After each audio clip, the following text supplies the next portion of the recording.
and welcome one and all and everybody to another episode of the Tomcast, or as we are currently dubbing into our new series of video game book clubbing, we're calling it the DrunkardCast. And gee, I wonder what that could mean. But anyways, I am once again surrounded by my fine friends Andrew and Wiggz that are with us, and then joining us another I would say Tomcast alumni, but he's never been in one of these.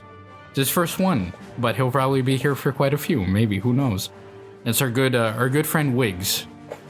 I'm not gonna say his actual last name because I'm gonna get demonetized. I don't make money, but I don't want to go to The Hague anyways. It's a Dutch name, that's why. Hague. Yeah. But, Wiggz, how are you doing, my friend? Welcome to our program, our disgusting little program. I'm alive. I exist. This took long enough. Yeah. I'll be back for Metro. Oh, yeah, for sure. I guess to put it into context, like, Wiggz here, he's a friend that Andrew and I have long known since, like, since what? Like, as long as I've known Andrew, basically, is as long as I've known Wiggz. And so I've known him since basically moving to Canada. So it's kind of, yeah, we've been doing this for a long time. We've always chatted with things. There's like a long history that Wiggz and I have of like we used to work at the same place and shit like that. We used to work at Walmart in the tire and lube center, like changing tires and then like doing oil changes and stuff like that. The job was ass. Perfect for the lube center. Shut up. Yeah, because we know how to administer it on your asshole, okay?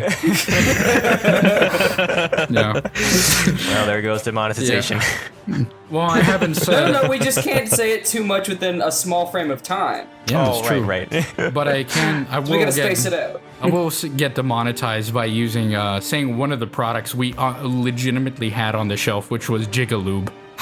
Jigalube, yeah. Jigalube, my goodness. Like, genuinely baffling. But anyway, so yeah, like, during that period of time was awesome. Well, I mean, it sucked because the job sucked, but the people we hanged out with were homies. Basically, every single day after the tire and lube job, I went back to Wiggz' house and we would play, like, Silent Hill, or we'd play through, like, Persona and shit like that. So we've... Yeah, what did we do? We did Persona, Parasite Eve, oh yeah, Silent Hill, Shadow of the Colossus, I think. Or maybe that was with Kelly. We did a lot. Yeah, we did a lot.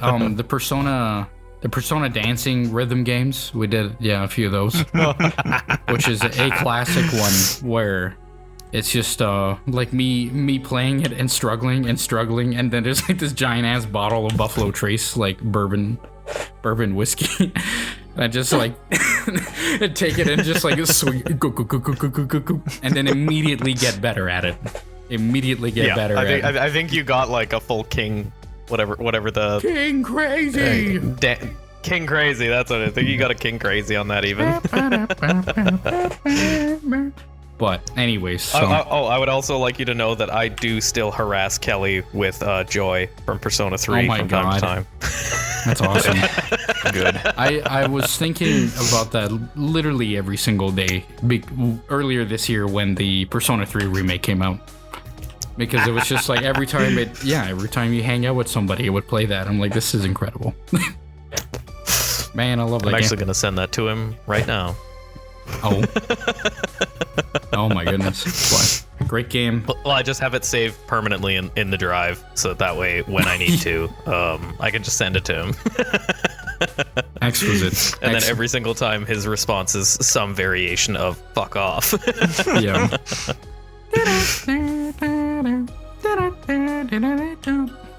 Yup. Great game. We will talk about that some other day, surely. But anyways, today, I guess, Andrew, how are you doing today? No, I'm all right. I'm excited to get into our discussion. It's been a hot minute since we've had one of these, so yeah, I'm sure we got plenty to talk about. And I guess like to the people listening, it won't really matter because it will have received the previous DrunkardCast and then shifting timelines and all that nonsense. But for us here, I still haven't even like I haven't even edited the prior Tomcast because of some things that I'll probably do in my channel update video for next year. But yeah, it's a recording. A lot of stuff. Oh, yeah, that was good. Ooh, getting them in early. Yeah, and then Waves, my friend, how are you doing today? It's been good. I had a solid 3-hour leg day. I tweaked my back a little bit, so I keep having to shift in my seat. But it's been good. I'm good. You tweaked your back? That before or after we administered the Jigaloob? This was before. I obviously didn't have my back lubricated, and that's what caused the injury. It's completely user error. That's true. Now that's he's true. tweaking. I would never blame my certified Walmart technicians. But anyways, so yeah, we're back here to do another discussion on another video game. I would assume that after you heard the last one, you would all be clamoring for another one. Also because we like doing these. Of course. We like doing this. We did like doing the last one. It was so long. It was like 3 hours long. Because it should be short. We're just talking about one thing. Doesn't work that way. Professional yappers over here, yapologists, if you will. Yeah. And that one, some of us didn't even get through the entire game. This one we've all been through probably several times for some of us. So I would say numerous times. What even was the last one? Was that the Baldur's Gate? Yeah, it was the Baldur's Gate one. Yeah, 3. Baldur's Gate. I never even finished it. Exactly. Yeah, that's what we're saying. It's like Elden Ring, dude. I can't get through it. I just get burnt out every time I try. Yeah. But anyway, so yeah, we're gonna be talking today, as chosen last time at the end of the video. We chose the BioWare Entertainment. I'm just BioWare, I guess. I forget. BioWare Studio, their old whatever. names. Yeah, we'll everyone will know them as BioWare. Yeah, BioWare. BioWare, which is the classic BioWare. 2003 Star Wars Knights of the Old Republic. Which is, their seminal 2003 Star Wars RPG. They came out during that time. That is, to this day, considered a classic, and I would very much agree that it's considered a classic. It is one that we have a lot of history about. So, to kind of start the conversation and kind of edge ourselves into it. Gosh. Stop saying that.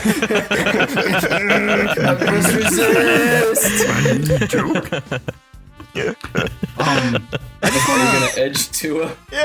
Oh my god.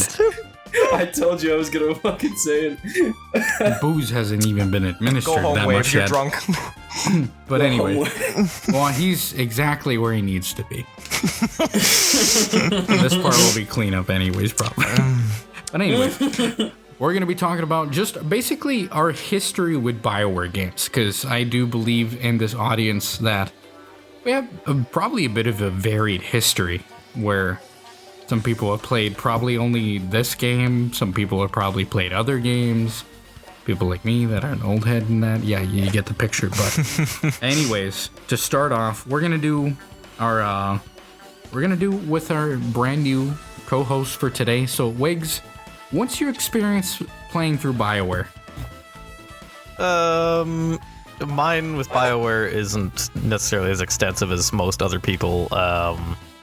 Like with the KOTOR games, I started with 2 because I saw the box art and thought it looked cool, and then played 1 later, and then they became a certified Kino. I never played Dragon Age. I only ever watched other people play it. And my opinion was just, this looks kind of neat, but I'm not much one for fantasy. All I can say is that Morrigan, I think that was her name, the crazy witch lady, was hot. Well, you know that much, so you know the important bits. You know more than 90%. And then Mass Effect. And then Mass Effect was really the only other one. So those ones are... I'm trying to remember if I even played Mass Effect before I played KOTOR. I don't think so. Mass Effect is another one where I don't think I played it actually until I got a copy from you. That's right. That's right. 12 years ago. That's my copy. That's my copy of Mass Effect on the Xbox that I didn't need it anymore because I built a PC around that time. So I'm pretty sure it was like, you like KOTOR? You'll probably like this game. And now you have it like signed by Raphael Savarge and Mark Meer. Raphael Zabarge and Mark Meer. That's correct. They sit in a safe place, and I just play the digital copies because I don't want to fuck up the nice OG disc copy.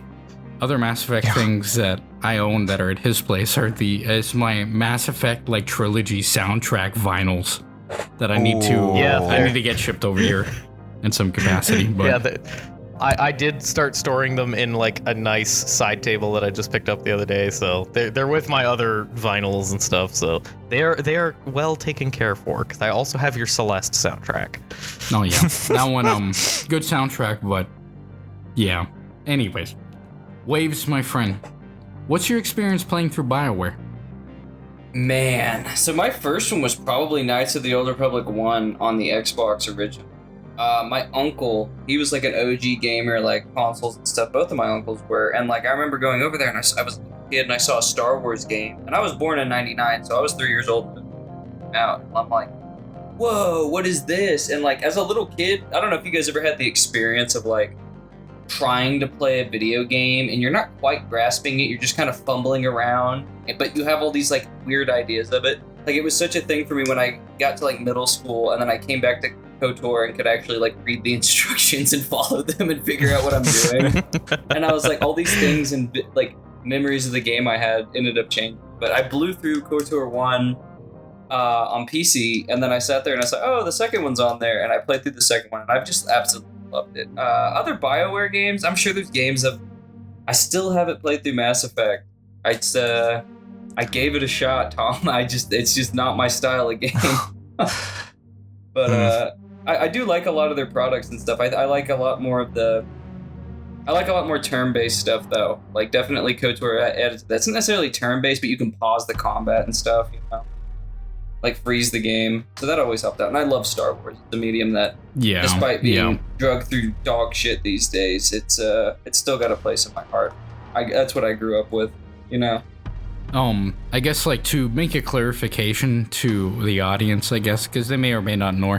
Knights of the Old Republic 2, The Sith Lords, that was released like just barely a year later. That one's not developed by BioWare. That one's developed by Obsidian. So they made the Goat Studio. The OG Alpha Protocol, and no other critically acclaimed RPG. That's right. Nothing. Yeah, nothing. They made Fallout New Vegas, which is very critically acclaimed. Oh right, yeah, that little title. It's right. Yeah, that one. I think I've heard of that. You know, No, it's I not like didn't I think have you several. It's one of those games like you might pretend to play, but you actually seen a video essay on it. You know, one of those games. But anyway, Andrew, moving on to you. What's your experience with BioWare? I get the feeling that we've probably discussed this on previous episodes. So for those of you who've been tuning in the previous ones, I apologize because I'm going to sound like a broken record. But for anyone who's just tuning in for the first time, one, how could you to catch up on all the other stuff after you're done listening, of course. So yeah, I started BioWare through Dragon Age Origins. This was back when Blockbuster was still a thing. There I go, dating myself. When Blockbuster was still a thing, and you could rent games from that for a week. Rest in peace, Blockbuster. Rest in peace, Blockbuster. And VHQ and Movie Gallery. Yeah, VHQ. Oh my Movie god, Gallery. VHQ. VHQ was a bit better because they had PS1 games. Yes. What have I done? I've opened a can of worms. I'm just gonna be depressed for the entire episode. You're welcome. I walked That into that. nostalgia hits and you just get sad. Yeah. God damn. Yeah, so that I was really relatively late into getting into BioWare. And then I didn't get into Mass Effect until much later because unlike the rest of them, I was a PlayStation kid. So PS3 instead of Xbox or Xbox 360. I know. So yeah, we didn't get Mass Effect until much later. But no, I got into those and enjoyed the original trilogy. I'd actually started playing KOTOR earlier, back when I was still in school, but I never finished that playthrough for whatever reason until recently. And then I haven't played a ton of BioWare stuff as of late. Ever since Anthem, it's it's been kind of hard to get back into it. So I totally forgot that we played Anthem together there for a while, and then when I hit the end, I was just like, "Is that it?" And you were like, "Yep, that's it." I heard that Anthem actually got like pretty decent towards the end, like when they gave a shit about it. It's just, its launch was just so much of a mess that's what really did it. Of the latest like BioWare projects and that's like an argument that's made with a lot of them, where near the end, either near the end of the game or near the end when they kind of put in the effort that it needed to, the game's actually got a lot better. So like Mass Effect Andromeda, which is not the BioWare we know of, which I'll kind of get into when I get my spiel, but because BioWare Montreal, of course, was in Montreal, and they were just straight up like newbies that had no clue what they were doing, and you could tell that they learned the more they developed the game. So like with Mass Effect Andromeda, the game literally gets better the longer you get into it. Like the more you get to the end, it actually does. It's like you get to some points where before it was like, oh my face is tired. And then you get to the end of the game, it's like, oh shit, they finally figured out how to make a good game. Like it's pretty wild to see actually. But anyway, continue, Andrew. No, that's pretty much where we sit in terms of BioWare. A lot of their old stuff older stuff I thoroughly enjoyed. Including Baldur's Gate 1 and 2, which I got into later in life. And then much of their newer stuff, like Andromeda onward, not so much. So yeah, I am excited to a degree for Dragon Age the Veilguard, but we'll see. That's code word for waiting Tom to play it and then seeing what I say about it, and then probably taking my reaction and then like condensing it down. Waiting for our pay pig to try it out. So this is the most sickening thing you've said on my podcast yet, and it's upsetting. And I hated that you do it. I hate we're only 20 minutes into this, and I have to do this to you. Wrong? You make me sick. You could have said, you're an Xbox show, you do the Game Pass thing, perfect. But leave BioWare alone, goddammit. I love BioWare. Clearly you don't. I mean, I like some of the BioWare. I never got into Dragon Age Remastered. You like one game. That's a damn good one. Shit, you're right. Oh boy. Anyways, I guess I will move on to myself. With BioWare, man, oh man. Apart from basically like Anthem and a handful of other games, some of which I'll talk about because it's like, oh, these are like weird oddities that people didn't know about. But I've pretty much played most of them. Like I've played all the Baldur's Gates. I've played both Neverwinter Nights. I've played KOTOR 1 and 2. 2, of course, not being developed by BioWare. I've played Jade Empire. I've played Mass Effect 1 through 3 and Andromeda. I've played all the Dragon Age games, and I'm looking forward to Dragon Age the Veilguard. I think there's a good chance that game could be great and a success, but we'll get to that. But the only game I didn't play was Anthem because I played a bit of like the demo or the beta, and it's like, oh, this is like Destiny, and I don't like that game. I don't like looter shooters, so I just didn't play it. But here's a couple other games that BioWare has developed that are like really weird and messed up. So, anybody want to take a guess? You're pulling out Jade Empire? No, not Jade Empire. These are ones that it's like nobody else will probably know. Oh. 3 I think are canceled. Yeah, 3 of which were canceled. But first one I'm going to talk about is Sonic Chronicles: The Dark Brotherhood. Really? That was a DS Sonic, I don't know if it was an RPG or just a Sonic game, but that was a game that BioWare Edmonton developed. Huh. And so, that's one. The original Command & Conquer Generals 2 was another BioWare game that was in development, which is wild because they don't, it's like getting BioWare to do an MMO. Hey, That's another one. That's another one that Waves and Andrew have played. Yes. We've played the Old Republic. Star Wars: The Old Republic. But that's BioWare Austin. That's not BioWare Edmonton. Yeah. To be fair as well, I have just started several characters and then just gotten bored. Lost. So I wouldn't say that we're all in played that it. boat. Was it Hoth or Tatooine? That's usually... Probably neither. Probably just Korriban. Oh. Or whatever the Sith So not planet very is. far at all. Oh, you're not So far at Sith all. Well, it there. depends. That was my latest attempt. Before, I think it was probably Ted. That's because you don't play with us. But we also don't play with I each don't other. have I don't know anybody that plays MMOs. It's always just me. Yeah, Me. That's fair. Me, but anyways. Yeah, that's one that, and Logan, who is not, doesn't listen to these anyways, and doesn't, he might be a host one of these days, who knows, but Andrew and I, we've played, quite a bit of the Old Republic together with it, and those are, I gotta say, fellas out there, like, if you don't really care that much for MMOs, but you like story-oriented stuff, the Old Republic's awesome, because it's basically playing like a BioWare game, where you get to make your voice decisions and stuff like that. But when you're in a group, it rolls the dice, and then whoever wins the dice roll gets to talk, basically.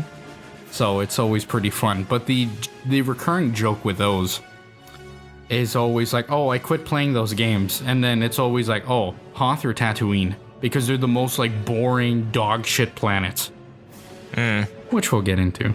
Well, I just think with MMOs for me, it's always really hard because I've never gotten into one as it came out. Especially World of Warcraft, you get into it 20 years later, and all of a sudden you just get in, and it's so much, and you just are like, where the fuck do I go? What do I do?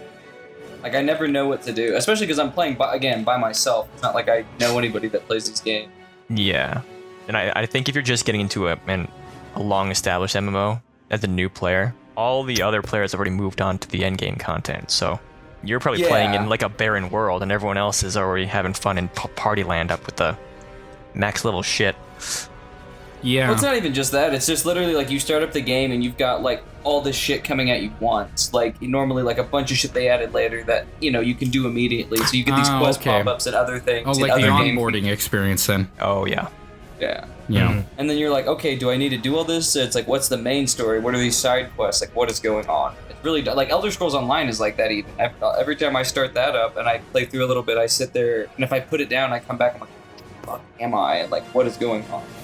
Yeah, but that's we'll leave that discussion for another time. But Waves should play. We should all play.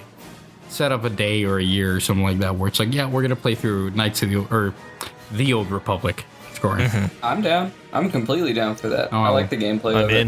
I love that damn game. But, anyways, going back to BioWare, yeah, I will very much say that BioWare holds a very special place in my heart.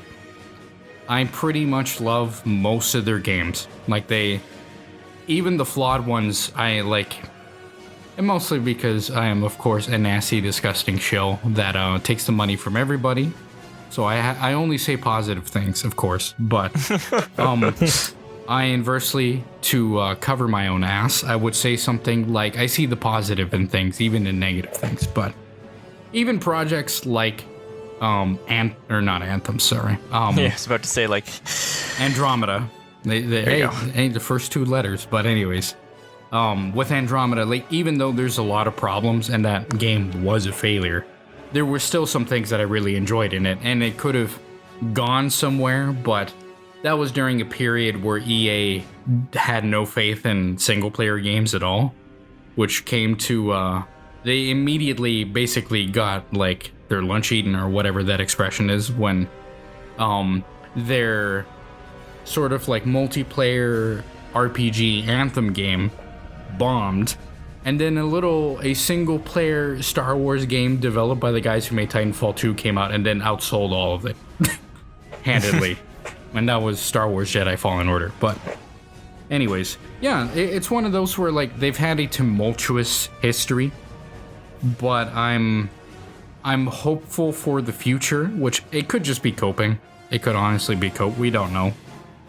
But BioWare, even with the current track record, is genuinely one of my favorite devs of all time, and one of those where I used to live up in Edmonton. So to me, the idea of one of my favorite like RPGs games of all time coming from like this rinky-dink office in Edmonton is a really like wild and like crazy experience. It's one thing where it's like, oh, this game's incredible. It's like, yeah, it's in Japan. Oh, this game's incredible. It's like, oh, it's in like LA or, you know, in the United States or something like that. No, it's from friggin' Edmonton, dude. It's so like local that Mike, Andrew, and I, we've literally gone to the Epcor building in Edmonton and pointed at it maliciously. That's right. We had to air our grievances. Yeah, which is one of numerous buildings that we've pointed maliciously to. But Eidos.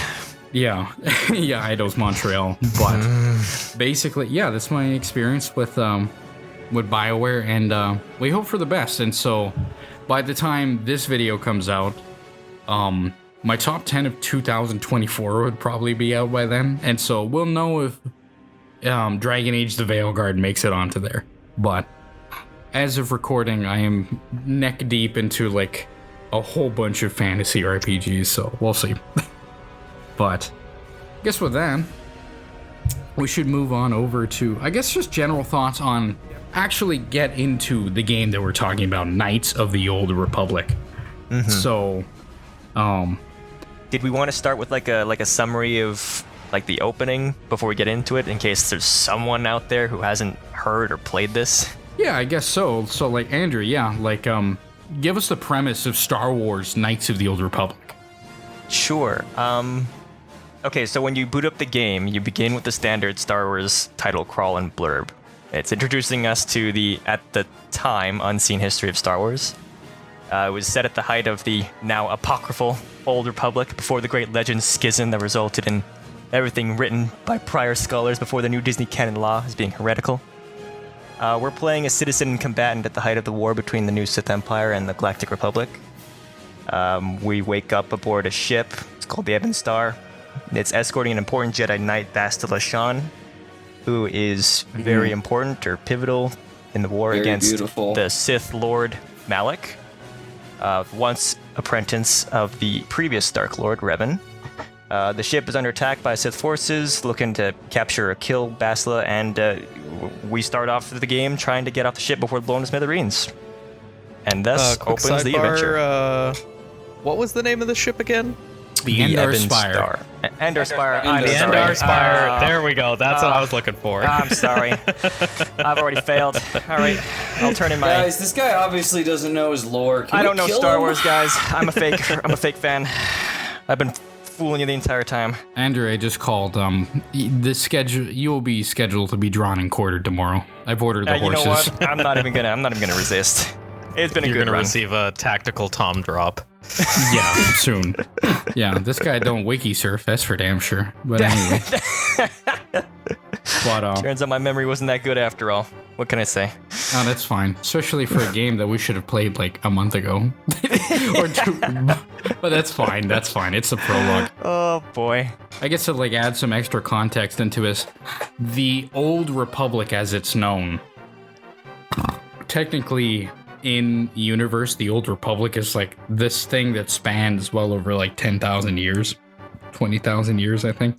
Something like that. Technically, during the time of the rebellion in the Galactic Empire, aka like episode 4, 5, and 6, before that time, that was basically what was called the Old Republic. But even to them, the Old Republic was a thing that lasted thousands of years. And in the context of this game takes place, I don't know the specific, but it's like 3,300 and some odd like years before the Battle of Yavin, or BBY, as they would call it, for all the dorks out there. But yeah, so this game takes place thousands of years before the movies. And so it's supposed to be this age of like high conflict between the Sith Lords and the Jedi Knights and Jedi and stuff like that. But anyways, yeah, Andrew, you want to keep going, or is that good enough for a prologue, you think? I think for opening up, that's probably good enough. We'll talk more about the game as we get further in, but I think that should give newcomers a decent view into what exactly you're stepping into if you boot this up. Yeah. So with that, we're just gonna basically give just our overall thoughts on the whole game as a whole. I guess the whole game as a whole. Haha. But hey, the booze is already taking effect.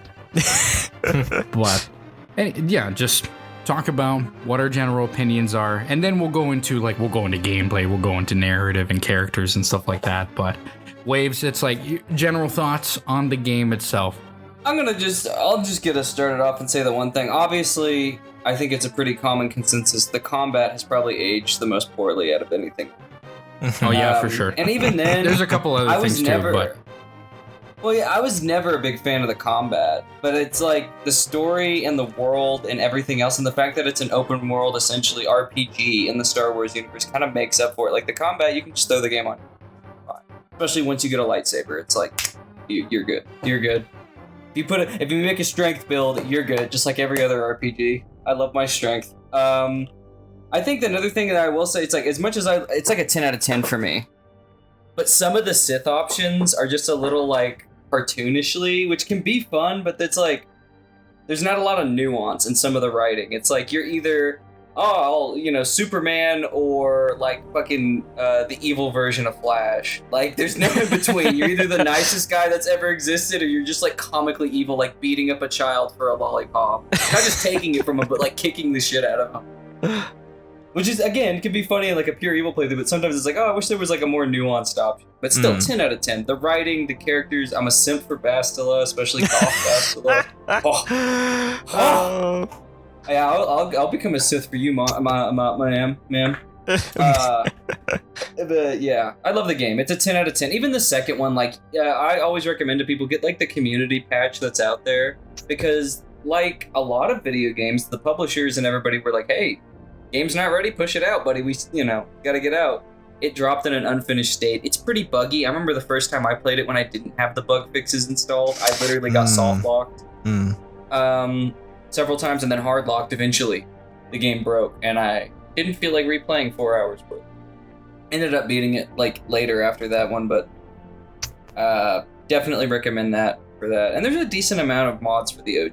Well, I've never really played with them. Alrighty. Yeah. Alrighty. 10 out of 10.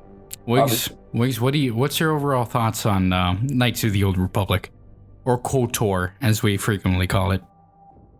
Yeah, I'm gonna preface this by saying when I talk about KOTOR, I'll try to focus specifically on KOTOR 1, but I tend to view 1 and 2 like as a whole.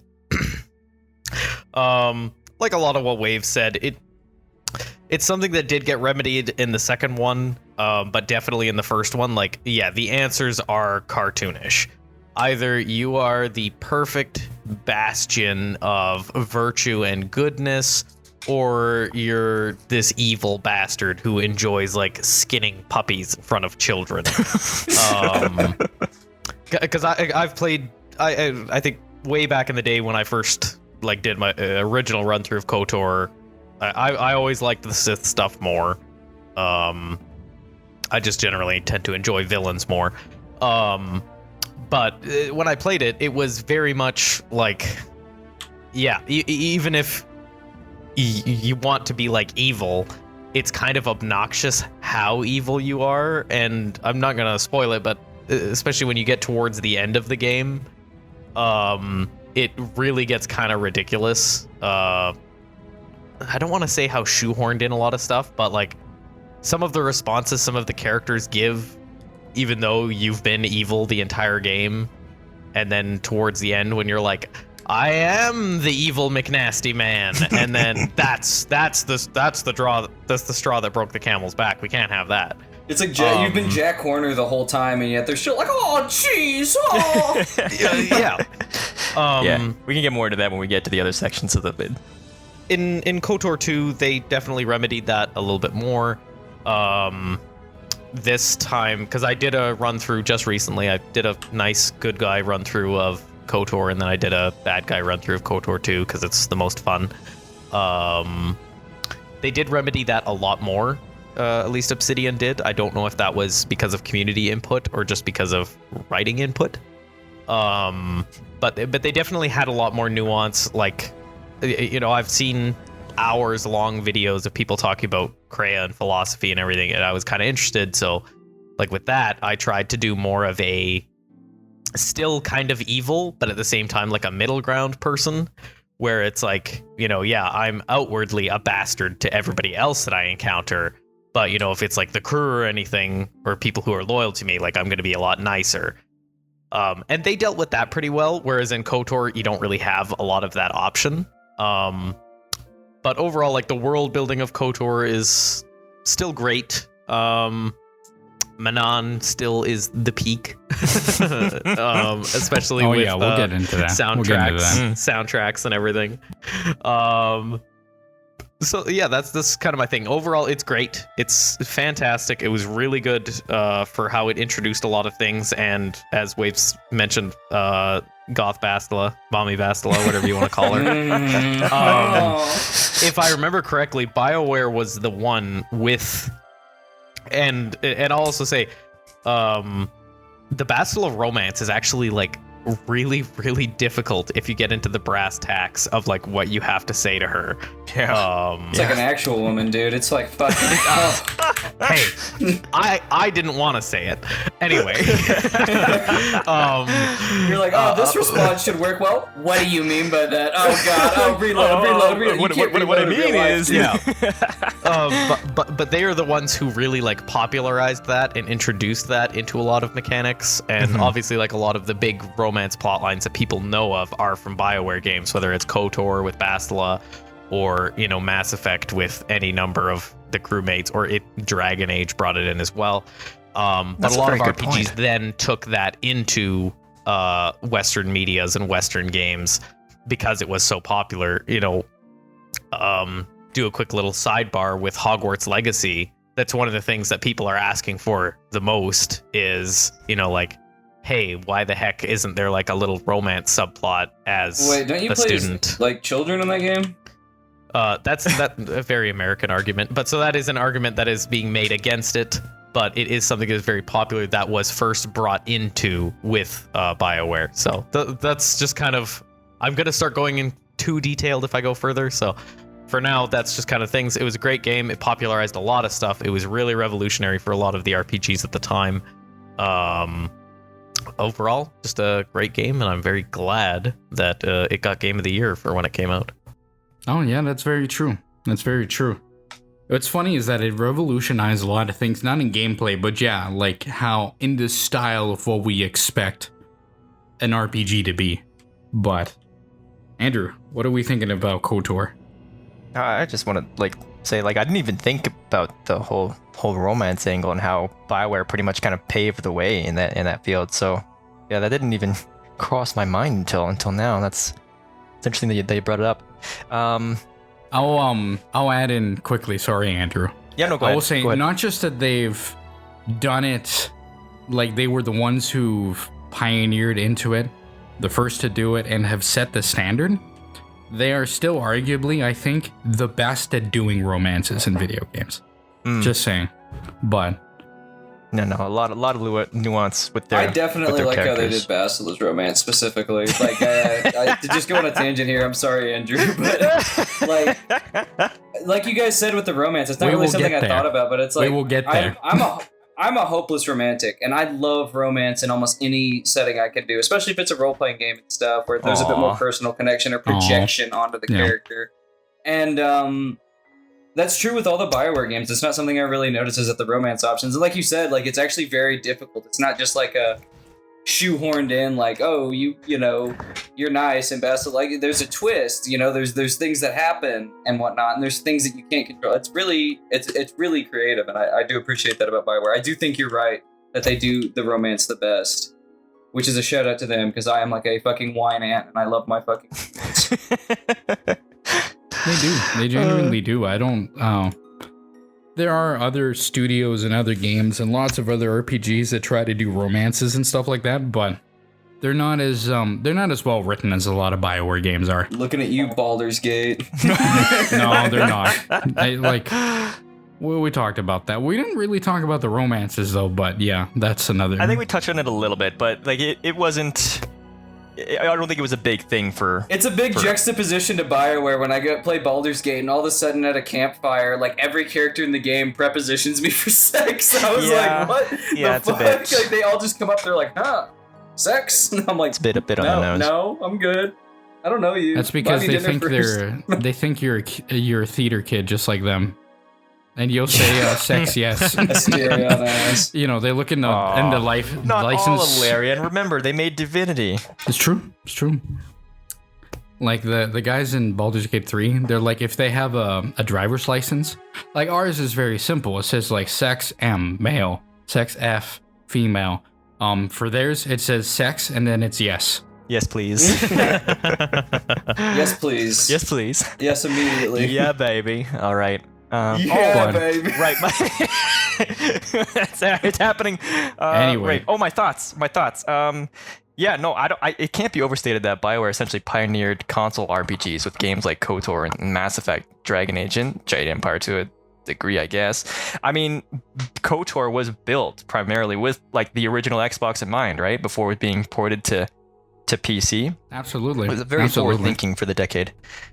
So KOTOR almost served as like an on-the-job experience training for the team as they were trying to figure out how to get this genre that has like potentially dozens and dozens of key bindings to work on something that has like what 10 or 12 buttons. So quite impressive in that regard. The gameplay conventions, you know, they're prototyping and they probably haven't held up to scrutiny over the years, but it helped pave the way for how console RPGs, especially the BioWare persuasion, are played today. It was extremely cinematic. Everyone was voiced. They had mo-capped animations for combat and cutscenes, which is probably not common for early 2000s. Yeah, and then, not for like, a 2003 game. Yeah.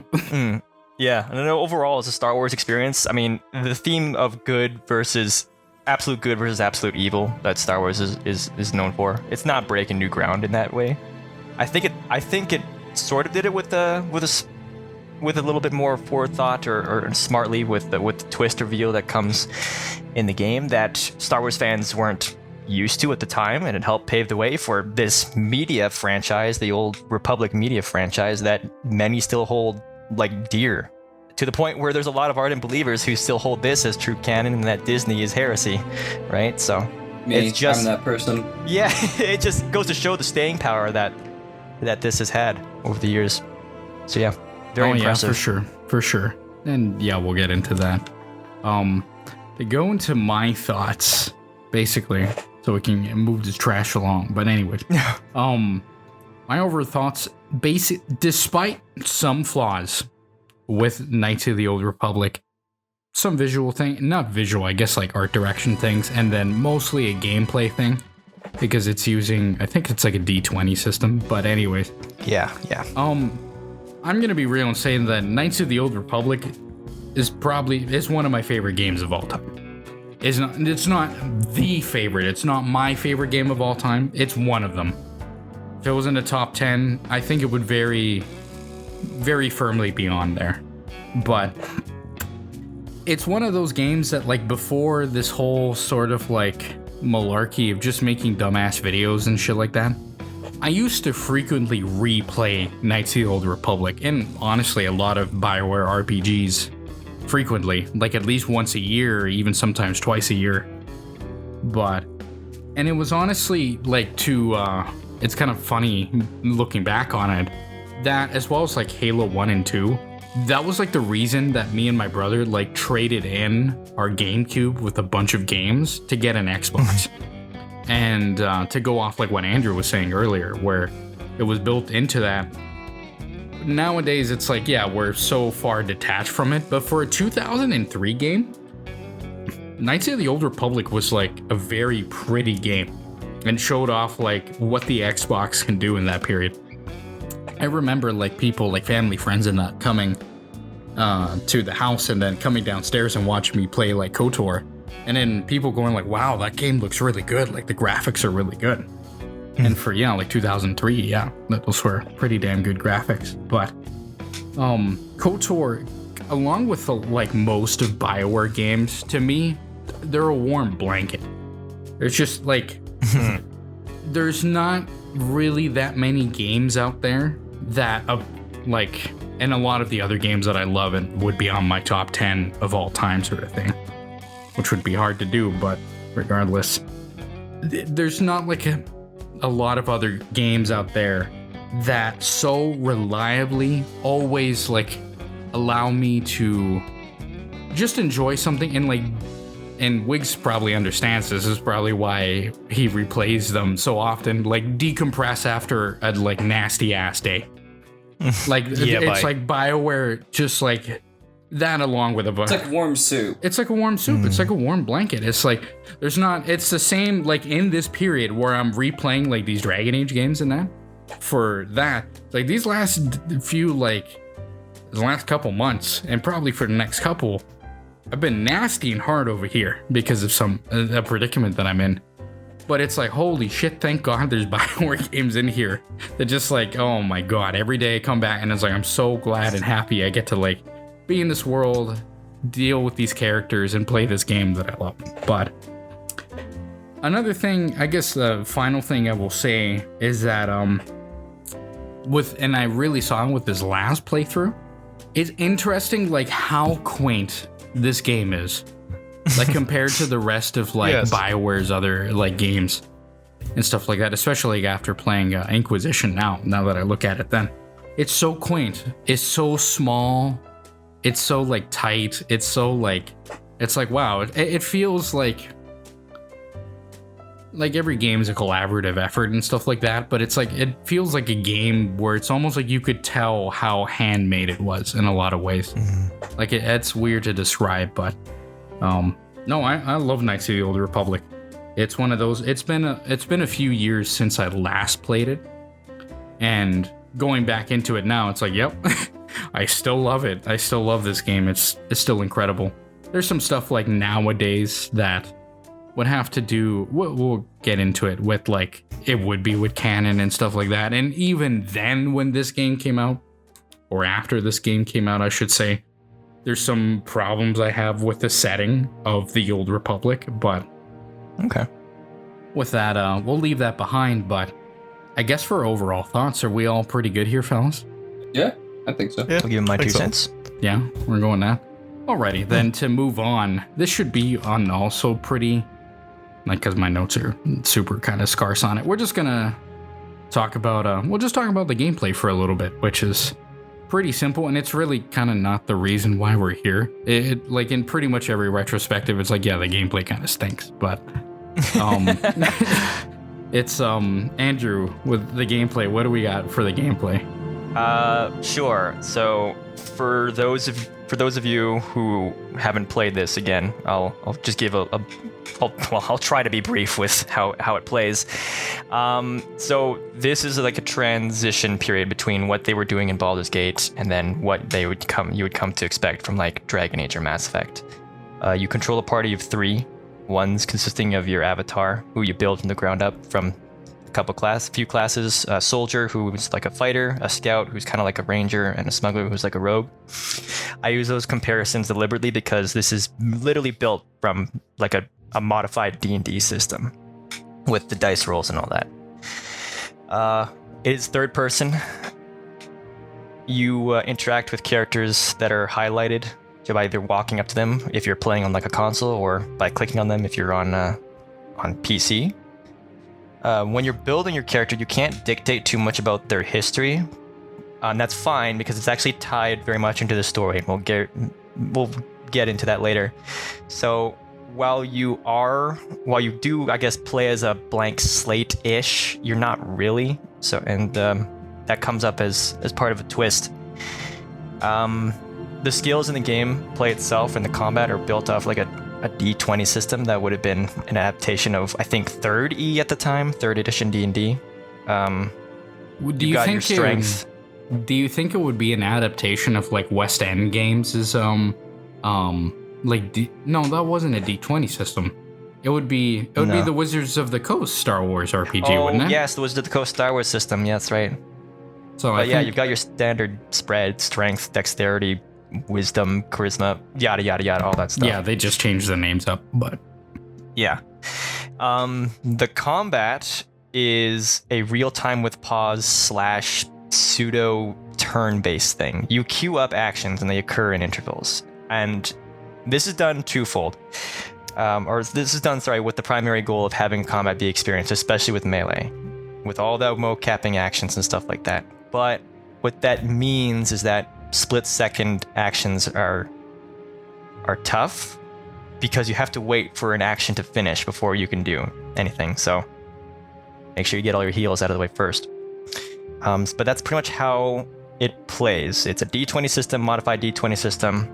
You build your own character. You control 3. It's third person. That's the long and short. Yeah, that's pretty much about it. But like, how do you feel about the combat? Is it like, it's like, you know? Yeah. I personally have a few gripes with the combat, and I get it. They were transitioning from Baldur's Gate, which had the real time with pause, but it was fast. It was quick real time with pause, into this, which Star Wars is known for its very cinematic, flashy combat, right? So they tried to implement that into the game, but again, that means you need to wait for actions to play out in intervals. So if you're being attacked by multiple people and you need to heal instantaneously, you're not healing instantaneously unless you have someone else healing you.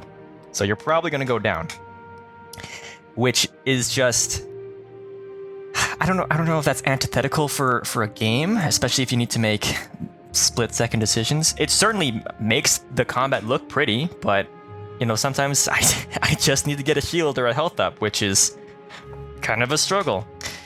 And then there's also very much definitive good or bad builds in terms of the combat. Like, melee takes the cake 100%, especially if you're taking into account like Jedi magic powers, right? Oh yeah. They're objectively better than any ranged build. And the reason why is because melee not only has higher attack rates with the strength stat or with the dexterity stat if you're using lightsaber, but it also increases the damage as well. Whereas ranged, damage is very much restricted by the type of weapon you're using. So you'll quickly find that if you max out like strength for a regular melee character or dexterity for a Jedi character, you're a lawnmower through every combat encounter, whereas range quickly becomes a slog that drags. As doubly so if you're dual wielding, and even more so if you're using like the different attack options like flurry of blows. So in terms of an RPG and like build variety, it does suffer in that regard. So I can't really like play a Han Solo scoundrel type character. Yeah, because that's true. blasters suck. Yeah. Wiggz, you got much to say about the gameplay? Yeah, I've got a few comments. One of which I will slightly disagree with Andrew on a few points. One of which being the blank slate thing is, it is and it isn't. It is a choice. You either choose to sort of be a blank slate, or you choose not to be at the prescribed time, without going too far into detail. That one's kind of iffy just because you are limited by RPG standards, where it just kind of, it's not quite as bad as in Mass Effect, where it's like, oh, I'm gonna tweak my backstory to this and that. But ultimately, Shepard is his own character. Yeah. KOTOR, you're determining the backstory, but it's the early iterations of it, so it's not very detailed. Okay. But ultimately, you can choose whether or not you are a true blank slate. This is kind of a new start, so to speak, or if it's more of a continuation. As another point, you're not wrong about the instantaneous effects. However, just given the age of the systems, there are workarounds, so to speak. Oh, yeah. Like, for example, if you're in combat, you do need to put in a health pack or something like that, and then their next hit is going to kill you. there is a workaround where all you have to do is you go into the start menu and you go into your inventory tab and you can select like a shield or a health pack or something, and you can use it instantaneously, or a stim, for example. Yeah. But it only works once. All the damn time. It only works once. I didn't know that. Yeah, that's good to know. Yeah. It took me a while to figure out, but it does block you. Like, you can use it once. Like, you can start up a shield or use a health kit just to like get you to the next turn, but it does block you from using another one. But you still have access to your combat roll, so you can kind of save around it there. Or I know I had a hard time with Darth Bandon way back in the day. Oh my god! And you can always save scumming is still a thing. You do your attack, save, load, you get the attack on the first roll again, so you just rinse, repeat. That's a cheap way to do it, but it is a way to do it. As to the actual gameplay itself, I am a bigger fan of voiced protagonists, but I also realize that with the way that BioWare did things, in Mass Effect, you have some issues, and I know, Tom, we've talked about that with Andromeda, specifically with the Reyes character, where they give you the little snippet of like what the idea is, and then it goes off into like what he actually says, and sometimes it's like completely wrong from what you meant. Whereas with KOTOR, it gives you basically like the full dialogue of like, this is what you're saying to the person. And with however many different lines of dialogue are in the game, and it's already a huge game. A lot of lines. And at the time, that could have been a technological limitation. It's fine. For the most part, there are a few times and a few quest lines where things can goof. Where you get locked out of a dialogue option, or you don't even get access to an advanced dialogue option because of what you said earlier. Like, it's the earlier eras of kind of a lot of that RPG element. As to the D20 system, I actually love it. I think it's great. However, this is my big asterisk that I'm drawing in the sky right now. When I first played KOTOR, when I first played like KOTOR and KOTOR 2, like KOTOR 2 especially, I think I was like 10, maybe 8 or 10, and I had no idea what I was doing. So I was assigning stuff to like just completely random, like what I thought would be good, because I didn't understand the system. And like, the games were significantly harder for me because of that, versus like now I know exactly what I'm doing. So it's like, I'm doing a Jedi Consular Sith Lord build or something like that. I want to do a lot of force powers. Okay, I need to put into like will and charisma and persuade and everything like that. And then it kind of, the script flips, and then the game becomes like almost too easy. It becomes a cakewalk where you just do like insanity and then force storm until the entire room is dead, and it's like 20 enemies. Yeah, it is really easy to get really powerful, especially with the lightsabers in the forest. Or even, I think the light side has, what is it? I think it's like stasis and then force wave. Stasis is fantastic. You do stasis field and then force wave, and then once again you kill the entire room of like 30 people. I like it personally, also because I just think it's charming.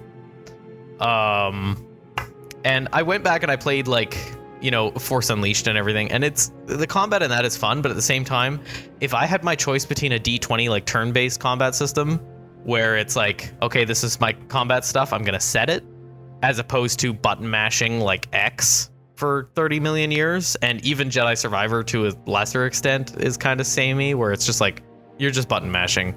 There's not a whole lot of combos you can get into. It's like, I would rather have the D20. They could have had more variety in the animations, but once again, early iterations, potential technological limitations. That's why I'm interested to see with this KOTOR remake, what they end up doing, what direction they kind of choose to go, because they could really do something quite impressive with the gameplay as it stood, even if they try to keep it as similar to the original as they can. And we will I'm hoping get they into keep it. the D20. Yeah, I'm hoping they keep the D20, but maybe they won't. Anyways, that's my thoughts on the gameplay. Waves.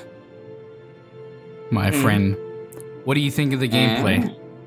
You got much to say?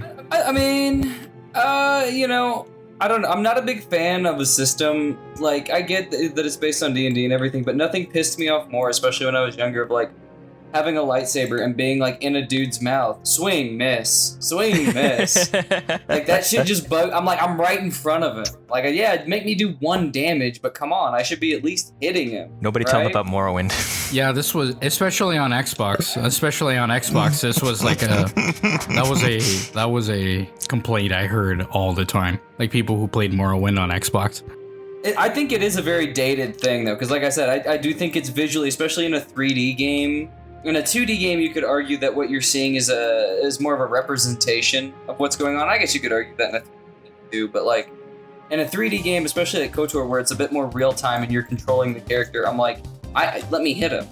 I'm right in front of him. And I also, at that point, wasn't really understanding how the game worked.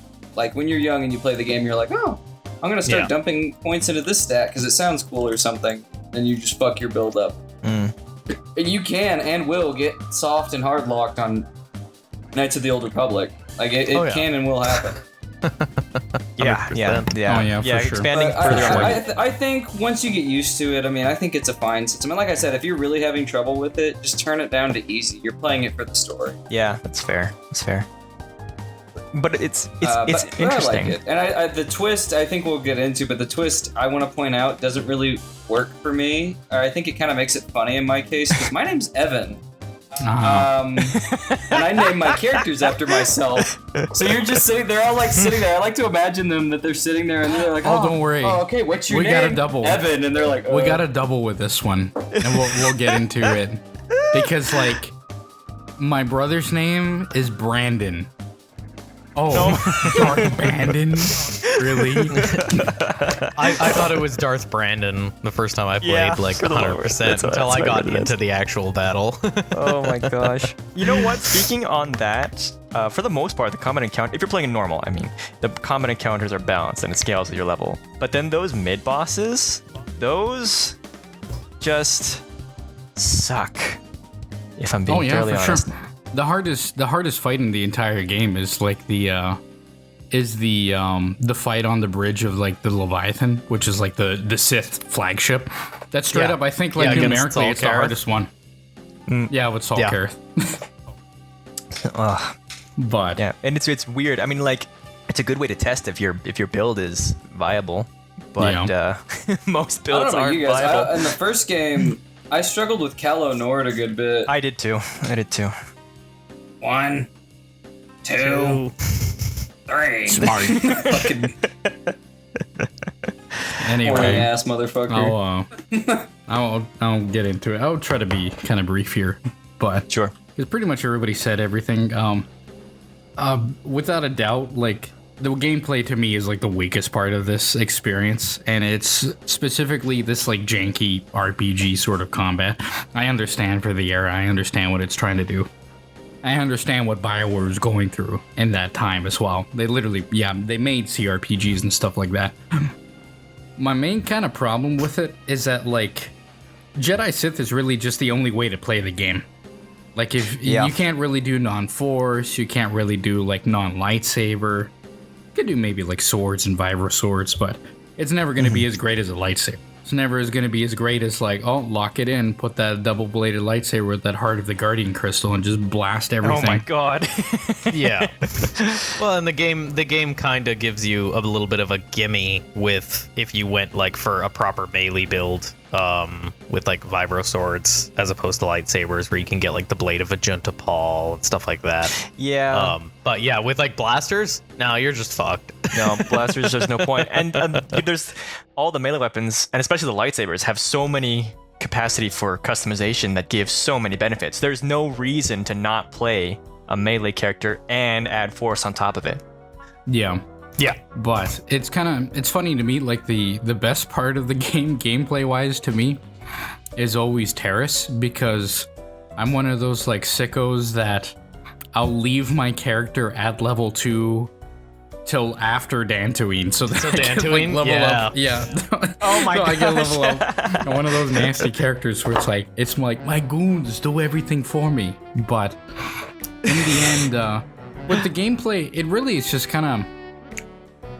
It's one of those where it's like it either makes me wish for a full like action RPG like the Jedi games, like Jedi Fallen Order or Jedi Survivor, or a full CRPG. It's like kind of I'm left unsatisfied. I just want give me either one or the other. And if it was KOTOR, it'd be perfect either way, I think. But that's really all I gotta say about the gameplay. In a very mechanically sort of way with some story decisions. Sometimes it's very much like the redundancies in like conversation trees don't really work out. Yes. But sometimes they work exactly as intended. In like for example in Manon, where you could like really dick around with the courts. And if you're very specific in how you do your conversation, it really leads and works in a way. But that's kind of what I gotta say. But we good here with the gameplay, fellas? Yeah, I think so. Oh, we spent a lot of time talking about the combat. Did we want to talk about the other skill as well? CRPG has other things too. There's not really much, to be honest. Like it's like what like. It's like Tom cranks everything into speech so he could knock every speech check. Yeah, I was about to say, that's probably what I was going to say is like... and then very conveniently gets T3M4 to come in and do the security stuff. Yeah. And it's like, never repair the droid. That's a waste of time. Just blow it up. And anyway. Or the uselessness of stealth. Ugh. Oh, stealth is just, useless. But I made the mistake of putting some points into stealth, and that was... a mistake I regret. Yeah. Actually, that's one other thing I can add is that is also a game changer because the game doesn't explain it very well. With your companion's skills, like now I'm like, oh, that's fucking obvious. Of course, your companions, you can use their skills. Like I said, when I was playing this as a kid, that did not click with me, and so I was always wondering, like, how am I supposed to do all this stuff with the repair skill? How am I supposed to do all this stuff with the security skill? Like, I don't have the necessary skills. And then when I figured out, it's like, just switch over to your companions and get them to access the computer terminal or something, and or a workbench if they need to create something. Like, that is something that once you figure it out, like, is a huge game changer. But when you're relatively ignorant of it, the game doesn't explain it when particularly it's baby's well. First RPG, it's like, yeah, literally. No. But we good with gameplay, fellas? Yes. I think so, yeah. All right. It seems like we're eager to talk about the story. Yeah, it's pretty much the rest of my notes are all, like narrative, character, that sort of stuff. So, with that, Waves, are we good to go on to the story? Yeah. Alrighty. We're gonna head into the narrative. I should have said this, made this disclosure earlier, or warning, or whatever the hell. Every single drunkard, Tomcast, whatever. And at this point, I'm not slurring my words enough, so obviously not enough. Not yet. Yeah. These are all spoilers, like 100% spoilers all the way. I guess up to this point we have in some game. Yes, for this literally like 21-year-old game. Oh, it's old enough to drink. Yeah, in the United States, but in the United States. Yeah, but at this point we are going to talk about the narrative and we're going to talk about the spoilers. And so, with that, I guess I'll start this one. Whatever, I'll start this one first, and then you guys feel free to jump in or whatever. But sure. Spiel that I got basically is that like it's hard for us to see now, since we played it so many damn times and we've replayed it so many damn times. But it's like this is just a very quintessential, timeless, like Star Wars, like light and dark side story. It's like it is genuinely as timeless as like the original trilogy. and it's like, you know, good versus evil and things like that. And it is done in its execution really damn well. Moving on, like, fuck off. Sorry. Every time he says that, and I'll leave it in, it's a cat. It's a cat attacking me. It's a cat. It's not like him violently. She has been harassing me for like the last half hour. It's been super annoying. I've been quiet until now. Yeah. It's not him like violently reacting to like my diatribe, my spiel. Or it could be. We'll never know. Yeah. And kind of with it, like, even the idea of, like, the old Republic, now it just seems kind of old, and we didn't really mention it because, like, the concept of the old Republic back in the previous canon, that's been a thing since, like, the 90s, since the early 90s, like the Tales of the Jedi comics by Dark Horse. Yeah. And stuff like that. But what the old Republic is cool, and it doesn't matter if it's now or canon or whatever, is this is like an era and a period of high war between the Jedi and the Sith. It's not like, you know, whether it be like the original trilogy where it's like all the Jedi are dead and it's just a couple plucky guys going after this galactic empire, or the prequel trilogy where it's like, you know, the Jedi are everywhere and it's these couple of Sith guys up to no good making a lot of trouble in your neighborhood. But well, and Tom, this is something that I know you and I have discussed ad nauseum,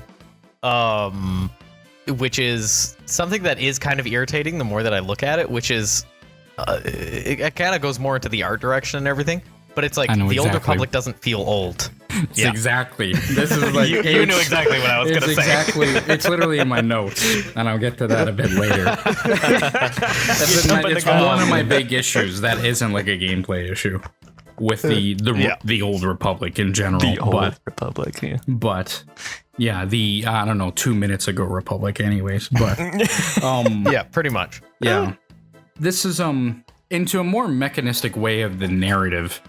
It's a very like quintessential like BioWare formula game of like you got these hub worlds and you're looking for something. So like especially if you compare like Knights of the Old Republic, Dragon Age, and Mass Effect, you compare specifically those three games in formula of how the game is done, how it's plotted out, how it's like, you know, how it's paced. They're almost exactly the same, which is like, here's thing you need to do, go to these locations to go get the thing, or do the thing. So in this one, it's like, in Knights of the Old Republic, after you go through the entire ordeal in Terrace, which is kind of like, it basically sets up this, it's this prologue, which is like, some people say the Endar Spire is the prologue. To me, Terrace is really the prologue, and it's a pretty good one. Extended prologue. But it basically, like, it sets up the world and the stakes and things like that. And after that, once you move to Tatooine, which is like a planet where you discover, oh, you got force abilities and things like that, and yada yada. It's like, then basically the premise of the whole game opens up where it's like, okay, you have to look for these star maps that will lead you to the Star Forge, which is this elusive weapon that the Sith have in control, or maybe they don't, but it's this thing we have to stop the Sith from doing.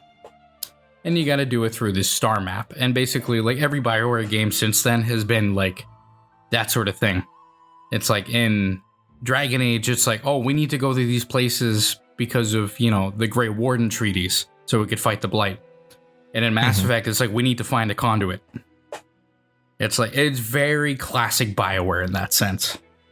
And so, of just, going to a series of hubs and finding out about the world through them. So finding out through different cultures and through different worldviews and stuff like that. Another thing about the narrative, just in kind of general, I love how the choice changes the nature of the narrative. So, like, it could be, we'll just go into, like, spoilers right in. There comes a point in the game where previously, the Darth Malak is this big evil bad guy. He's your main villain. He's basically not a copy of Darth Vader, but yeah, same thing. He doesn't do but it's like, yeah, he's got like his lower jaw chopped off, and he's doing all the evil taste of the dark side. Yeah, doing all these things. Like Evil wipe this robot pathetic voice. planet from the face of the galaxy, like that sort of stuff. And so, but it's shown that like prior to that, it was 2 Sith Lords, rule of 2 type stuff, which is funny because rule of 2 didn't really happen, and it doesn't matter. I'm just No. blowing shit out of my ass. We can talk about the Carpathian books later. Yeah. Oh, that'll be another video probably. We can touch on it at least. Revan was this guy's Sith master. He was the Sith Lord before Malak. And Bastila, one of the main characters, led a Jedi strike team to kill Revan, or to capture Revan. And in doing so, Darth Malak, in a very typical Sith fashion, tried to destroy it and killed Revan. Spoiler alert, it turns out throughout the game, you end up figuring out reason why you have this connection with Bastila that's like you share dreams. You share dreams of where Revan might have been and things like that. Turns out because Among you're other Revan. things. Because you're Revan. And it's one of those things. God, who could have predicted that the Jedi Yeah. named Evan turned out to be Revan? Yeah. Shocking. That's crazy. That's so funny though, but That's also why I love Revan. to put Quick that sidebar. One of the funniest things to do in the game is to just name yourself Revan from the beginning. And you're Yeah. like, I'm not Revan. I'm Revan. Yeah. Yeah, exactly. I'm not Revan, I'm Evan. Yeah. You're both, idiot. But anyways, I guess I'll jump in my notes quickly. I will say it's been so long and it's so timeless, but like the Revan twist, especially back then, and especially the first time, and especially if you're a kid, the Revan twist is honestly one of the best like video game twists of all time. For sure. It's like Oh, that blew my fucking mind the it's first like, time. yeah, like now we're so used to it. We know who this guy is and we know whatever. It's like the same. It's the same with the original trilogy. It's like, I know people like I talked to when they first watched like episode 5, The Empire Strikes Back. And when Darth Vader says like, no, I am your father. People were like, what the hell? Like it was a genuine twist. And back then that was the thing with Revan, and it's why it's so cool. Unless you're Dutch. Yeah. Where his name is literally Darth Vader. Dad. Yeah, Darth Dad. Yeah. Too bad the Dutch don't matter. But I know. too bad the Rip. Dutch don't even exist either. To be an ape. So silly. Show me. Do you guys know the tweet I'm talking about where the person's like, Dutch, what a fake and preposterous language and culture. It Show is me a your fake and skull. preposterous language. As be a an speaker, it is fake and preposterous. Anytime that Tom and I have flown into Schiphol, that is actually like a fever dream. We don't know where we are. We're in a liminal space traveling to our intended Now, destination. when you fly KLM and they do all the announcements in Dutch, and it's like, just try not to laugh. Thanks for Thanks for flying Challenge KLM, and it's level just like, you impossible. could have just said that, please. But anyways, to get onto it, I thought you were gonna say in German, and it's like, no, it does go hard in German. Nein, ich bin dein Vater. Also, it goes hard in Japanese, but it does not go hard in Spanish or Italian. But anyways, but going into that, Sono tu padre. Io sono tuo padre. Yeah, He would say to like fucking emphasize Yeah. it, but that's still fun. yeah, and then it's yo soy tu padre. But no, no, please. That's But to go back to it, I love how like the choice changes the nature of the narrative. It can be like, because if you do Jedi, it is the story about light and dark, and eventually getting into it, like, like your past and redemption and that sort of stuff. But if you do evil, if you do Sith Revan and stuff like that, and I'll go into how the characters react, which I really do like. It changes from like this light, dark, stereotypical to like this master and usurper like narrative, which is I really like it. It's really interesting because near the throughout the game, when you do it that way, especially after you figure out about Revan, it really is about that. It's about the master and the apprentice, like, you know, not father and son, but like it is that way, and you have the relationship you have with Malak changes in that way. Yeah. But since we're into spoiler territory now, like this is something that I kind of talked about earlier without going super far into it. That is one of the things that I do find kind of ridiculous, is that like if you are doing a dark side playthrough and everything, you are right. Yeah, it is very much so like I'm the master. That motherfucker cheated me. Like, I'm gonna kick his face into the dirt, and I'm gonna break off the new jaw. Like, it becomes much more like more of a vendetta almost than I'm a super nice hero man who's gonna help everybody.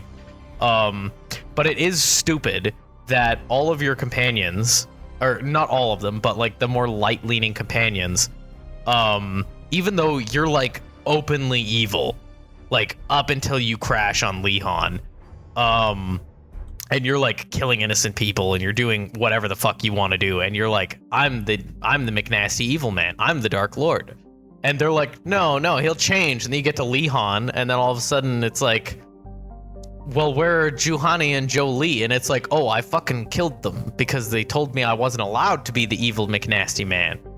Juhani is another thing. I'm not gonna go into it right now anyway. But then you get back and then it's like you have mission and whatnot, and she's like, no, I know you. And it's like, no, obviously you don't, bitch, because I've been bad for like the last 3 hours. And you should have realized that and fucked off before now.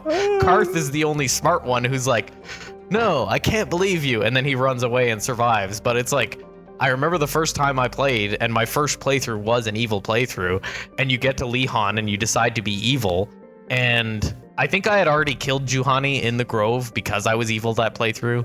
But then obviously you have to kill Jolie in the temple, and then you get back to the ship and you kill like half of your crew, or you get Zalbar to like kill Mission. I love that. I think he still then turns on you, and then you have to kill him. He doesn't turn if on I remember you. correctly. If you go, I'll kill you mission, he'll turn on you. But if you don't, if you say like, Zalbar, I own your ass, kill that bitch, he will do it. And I love that because it's so dark, it's so messed up, it's so like, oh my god. Zal, what are you doing, Big? It's one of the few times. Yeah, what's the matter, Big Z? No, you're not gonna do this to me. Yeah, I'm gonna do this to you. What do you mean my stealth skill is useless? But most of the time, yeah, like most of the decisions in the dark side are so like comically evil. That's the first time. That's one of the few times where it's like so wonderfully like, yeah, that is, you are evil. You're an evil guy. I didn't realize it got that bad. I played a sort of kind of middle of the road but more light leaning by the end of it sort of playthrough, so I didn't realize just how evil you could possibly get. I had an idea, but I didn't realize it get that bad. If you go full evil, you end up going into the Starforge, and your only companions that are available to you is like T3, HK, and like Canderous. HK, my beloved. And Canderous. I fucking love Canderous. And Bastila. Actually, a quick secondary sidebar. That is the easiest way to romance Bastila, is to just be evil. It is the light side one that is the hard one, because you have to redeem her. She's such a queen. Yeah, she becomes very much ride or die, and then you're just like, well, she's like, you cannot defeat my master, and then you like kick her ass a few times, then she's like, well, we can kill Malak, and then you're just like, all right, concubine, I'll go do that, you stay here. All right, concubine. Get ready for breeding. Like, I'll be fine. Oh my god. Oh boy. Use your Starforge to fuck up the Republic. Or not the Starforge, your battle meditation. Use your battle meditation. And then fucking Master Vandar and Admiral Dodonna just get use all my alacrity stems after this. Battle meditation. All Republic forces, pull back. It is too late for us, Admiral. It's too late for us, Admiral. Getting fellatio, I am. We don't get Astilla, skilled with the mouth shields. Oh my god. Jesus. Metal meditation uses the head, the mind. Dexterity still I need. Old I am. Shoot dust, they say I do. Don't pick up my Cialis prescription, I must. See, This has gone. What is going on? It's gone off the rails. This went off the rails. Tom, What take if, it back. what if the BioWare devs and the writing team saw what we were just talking about there? What do you think their visceral reaction would be? This could have happened because I have applied to BioWare. It's for like an IT thing. They called me and they said, no, we hired somebody else. And I'm like, oh, okay. Bastards. They called me back and they're like, we just don't see the market for 7 different books about Bastila and romance between her and Obviously, you don't know me because it would be Juhani, a disgusting cat Romanian lady. But Juhani is very fun. That does remind me, Independent. another quick little sidebar. The Juhani companion quest. I did try to complete all the companion quests and everything, and I think I got all of them except for Juhani because I got soft locked out of it. Yeah. Just because it's like, and I saw that this was like a consistent issue when I looked it up on online, that it's like, yeah, if you leave it towards like further towards the end of the game, like it'll just it might trigger, but it's very, very difficult to actually get it to activate.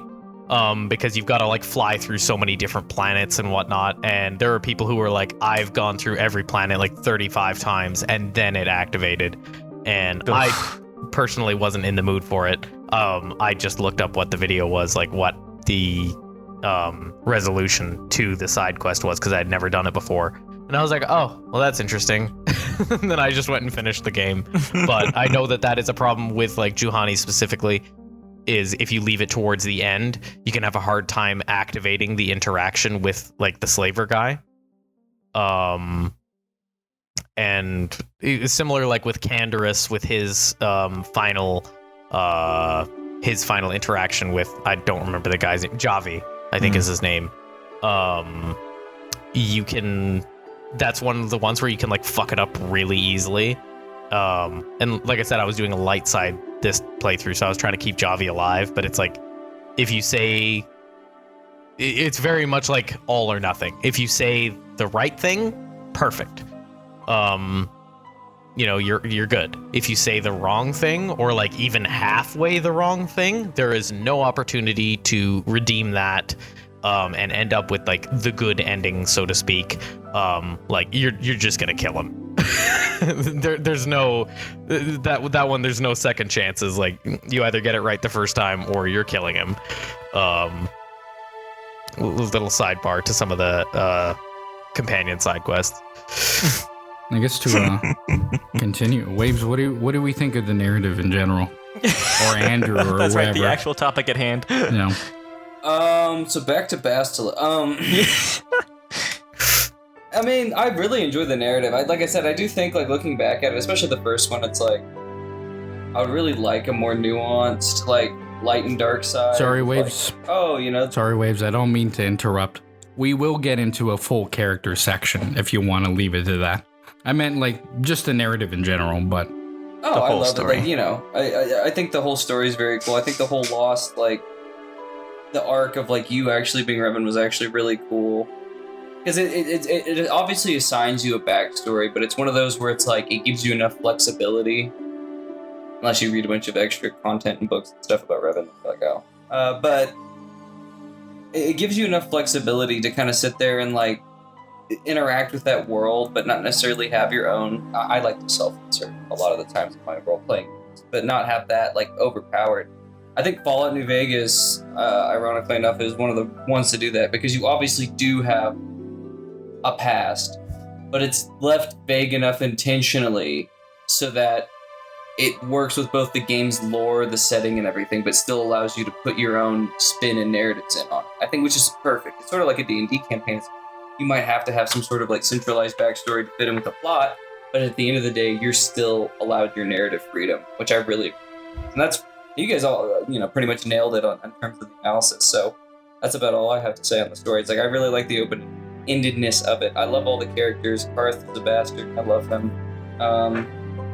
Mission is an annoying little brat. There. And I love her. We'll get there. So narrative in general. Andrew, what are we thinking? All this mission hate. I think the overall premise of this big bad empire, putting the morally righteous republic on the back foot, it's not new in the face of it. Like the movies are built on that premise, right? And even having the fact that you being a Revan, who's essentially oh my gosh, I'm tripping with my words, who is described as being the best Jedi Knight before falling to the dark side, then having this potential redemption arc. Like, that's literally like Anakin's arc to a T, if you follow that light side projection. But I think the fact that it's kind of hidden behind the mystery of that you can solve yourself by paying attention to the clues and the dialogue that's given in game, that's what made it pretty engaging. And then I do agree with your sentiment there, Tom, about how the different trajectories you take can change how the story functions. Like how if you're light side, it's a redemption arc, and if you're dark side, it's either a usurper story or it's showing how you were always fated to go to the dark side. And honestly, considering how powerful the dark side abilities are, I can't say I blame him. And then if you're falling somewhere in the middle, it's more of this balancing act between the temptation of the light or the temptation of the dark whereas trying to stay on the light. So I think that really does help keep things really engaging, especially for first-time players like myself. Yeah, that's for sure. For sure. And so with that, are we good with the narrative here, fellas? I believe so. yeah, that's it. So Okay. In this section, for the audience out there, we had a little intermission. We're back now. But before we get back into specifically KOTOR shit, excuse me. Oh boy. Before we get back into specifically KOTOR shit, I got a warm-up question. And this is like just a Star Wars in general question. This is not like about KOTOR and this and that or whatever. And the question is very simple. And basically, because nobody knows what my question is, right? I hope not. I don't think I posted it. No. Okay, good. I don't know. I did post like, I have a secret question, whatever. It's a very simple one, but it's a nice little like, hey, yo, a little icebreaker. Hey, everybody's talking. You know what I'm saying? The warm up is, what's everybody's favorite lightsaber color, and/or style or hilts? And style and hills? Because this is something. It's like, we should all know. So, but is there anybody that wants to go? Silver with a Count Dooku handle. Go Wiggz, go. Yeah, silver Count Dooku handle. Oh, Like that yeah, style. there we go. Not necessarily saying That's his hard to handle beat. specifically, but that one. Oh. Yeah.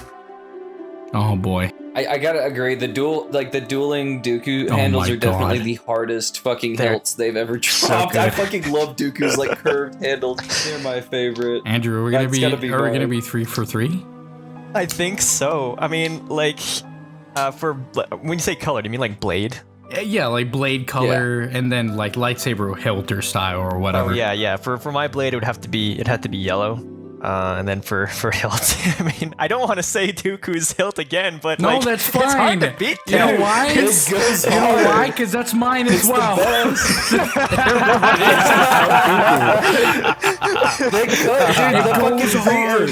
The prick was It goes hard.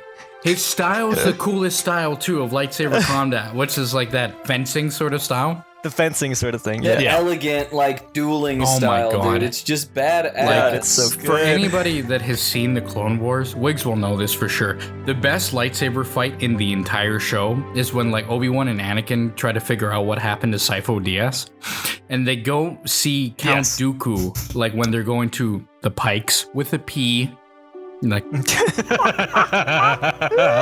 YouTube. getting that. YouTube.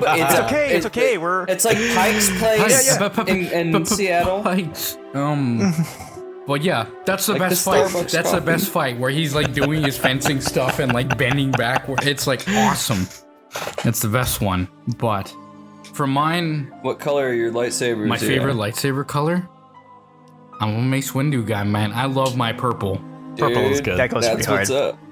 See, I'm a dual wield guy, so like I've got to be. If I'm light side, if I'm feeling like a good little guy today, I'm going blue and purple for my lightsaber colors. okay. But if I'm evil, red and purple. Red and Oh purple my goes god, fucking red and hard. purple, man. Mm. Not even funny. And then yeah, I like the curved Dooku handle. Goes hard. But I will say, lately, especially after Jedi Survivor, I am an incredibly partial to the crossguard lightsaber now. I love the crossguard style of lightsabers. Especially like Jedi Survivor cemented it because it's kind of a Souls-like, but kind of not, whatever. But in it, like the crossguard lightsaber is like your Zweihander, or like basically your heavy longsword, your two-handed sword. So it's like, yeah, you're always like stuff like that. It's so awesome. I'm like, yep.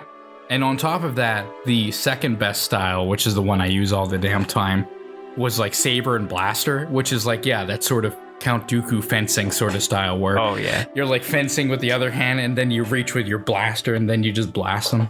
That's awesome. Play Jedi Fallen And Order, nobody Jedi says Survivor. does. And you flip up and you flip out. Yeah, there we go. It worked exactly how I wanted this to go. my little warm-up question to get us back into Star Wars we stuff. shield for Dooku. We shield for Dooku. Oh in my this, god, In this, I genuinely, in this channel. the character of Count Dooku I think is so cool. I legitimately think he's so cool. I love his like Tales of the Jedi like shorts that came out a couple years ago. Those were awesome. They were awesome. I gotta say, as much as I love Episode 3, and I know I get blasted for this, but it is my favorite, mostly because of nostalgia. But they did him dirty. Oh yeah, they Episode did him 3. dirty. It still Yeah. breaks You know my why heart. they did him dirty? As I'm pouring my drink. You know why they did him dirty? Straight up. Go ahead. Why? Because Christopher Lee would go into George Lucas's fridge in his trailer and take his food out. That's why he wrote him out. Certified big back revenge. That was moment. Christopher Lee. That's why he got like written out early. Because for all of Attack of the Clones, it was just that he'd just go into like George Lucas's fridge and take his food in between takes and shit like that. What a G. I respect the hustle. Though, that being said, if I have a time machine, I know what I'm doing now.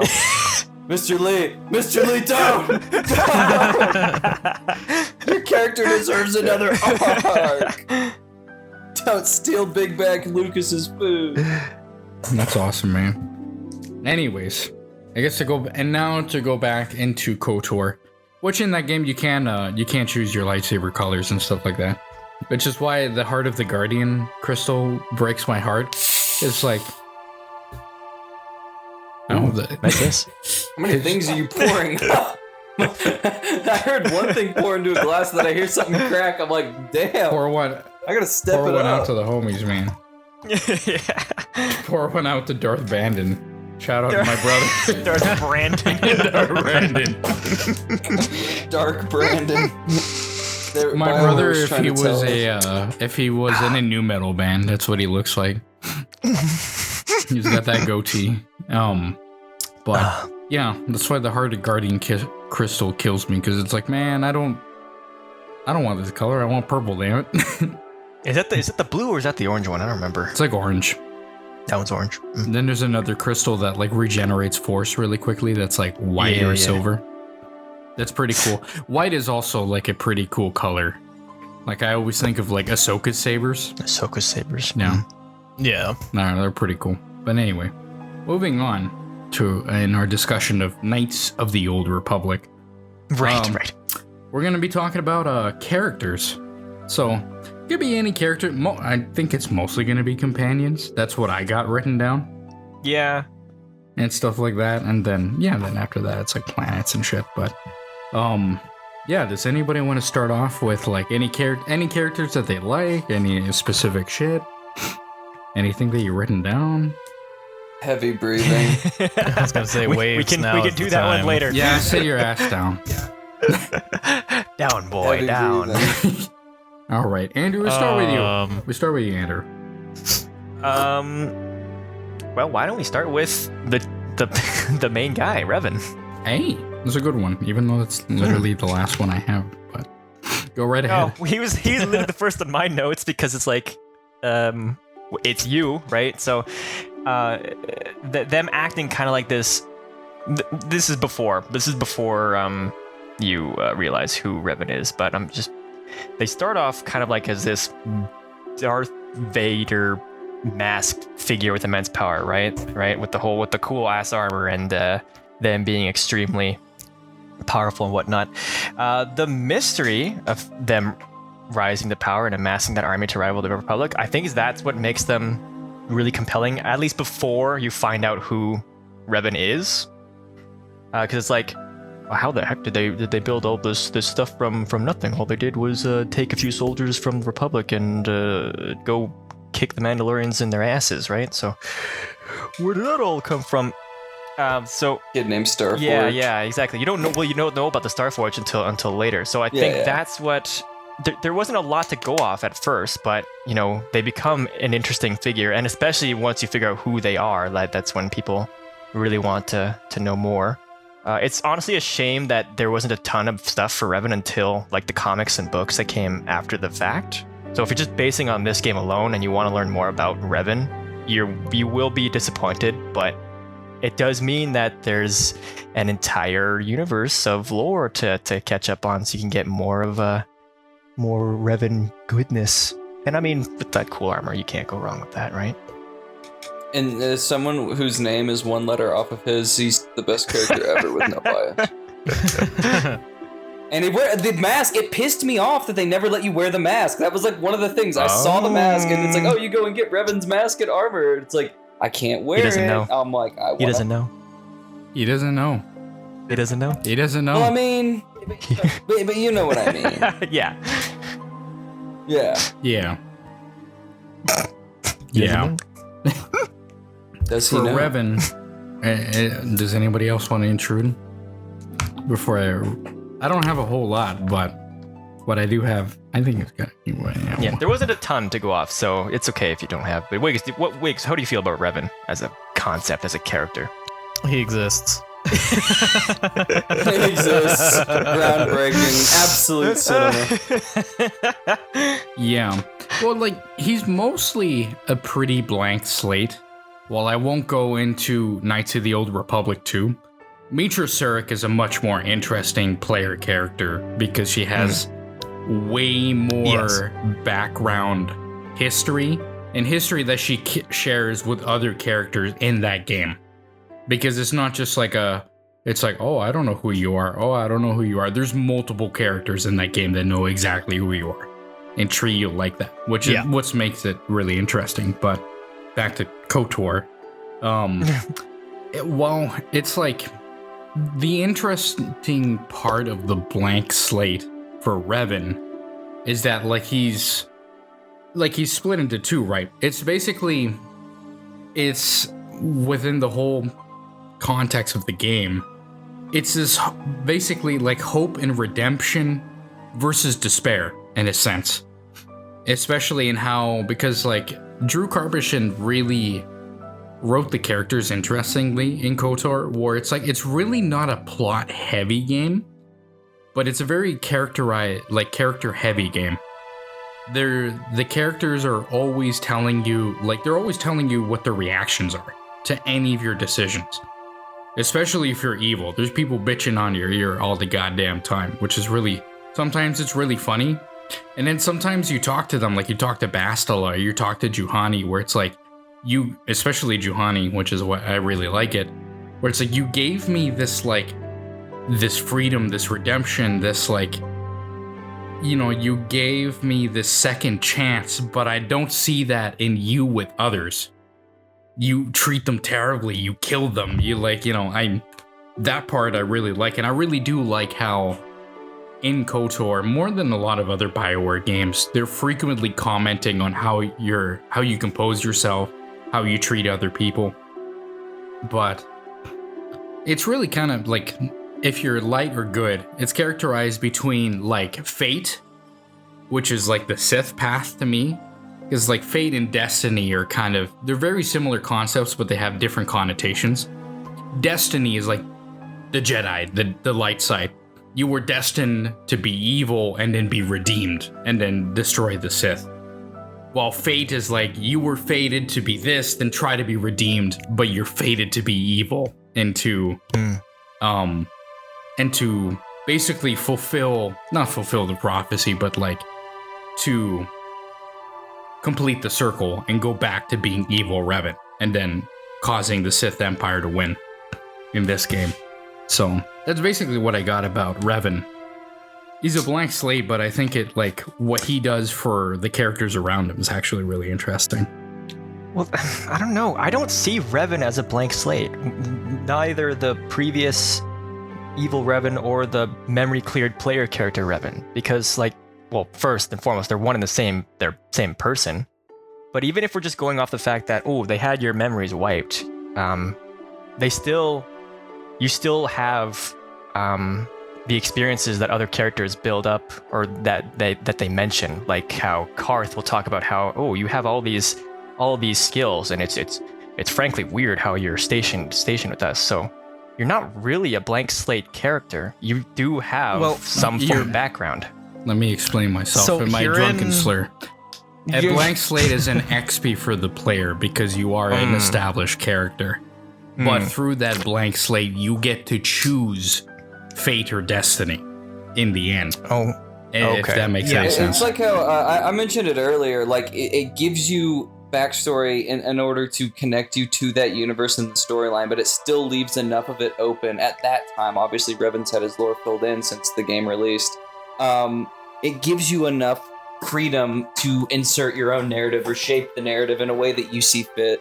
And I think Revan as well is I find him to be a sympathetic character. Like, you see this conflict with the Mandalorians and everything, and it's a really, I like the complexity of it, because I think he's both right and wrong. Obviously wrong, he let his passions take over, he falls to the dark side, which wasn't his intention. He didn't go out seeking to become a Sith. He fell to the dark side because he didn't listen to the warnings that the Jedis gave. At the same time, the Jedis were wrong in ignoring or downplaying the threat that the Mandalorians posed.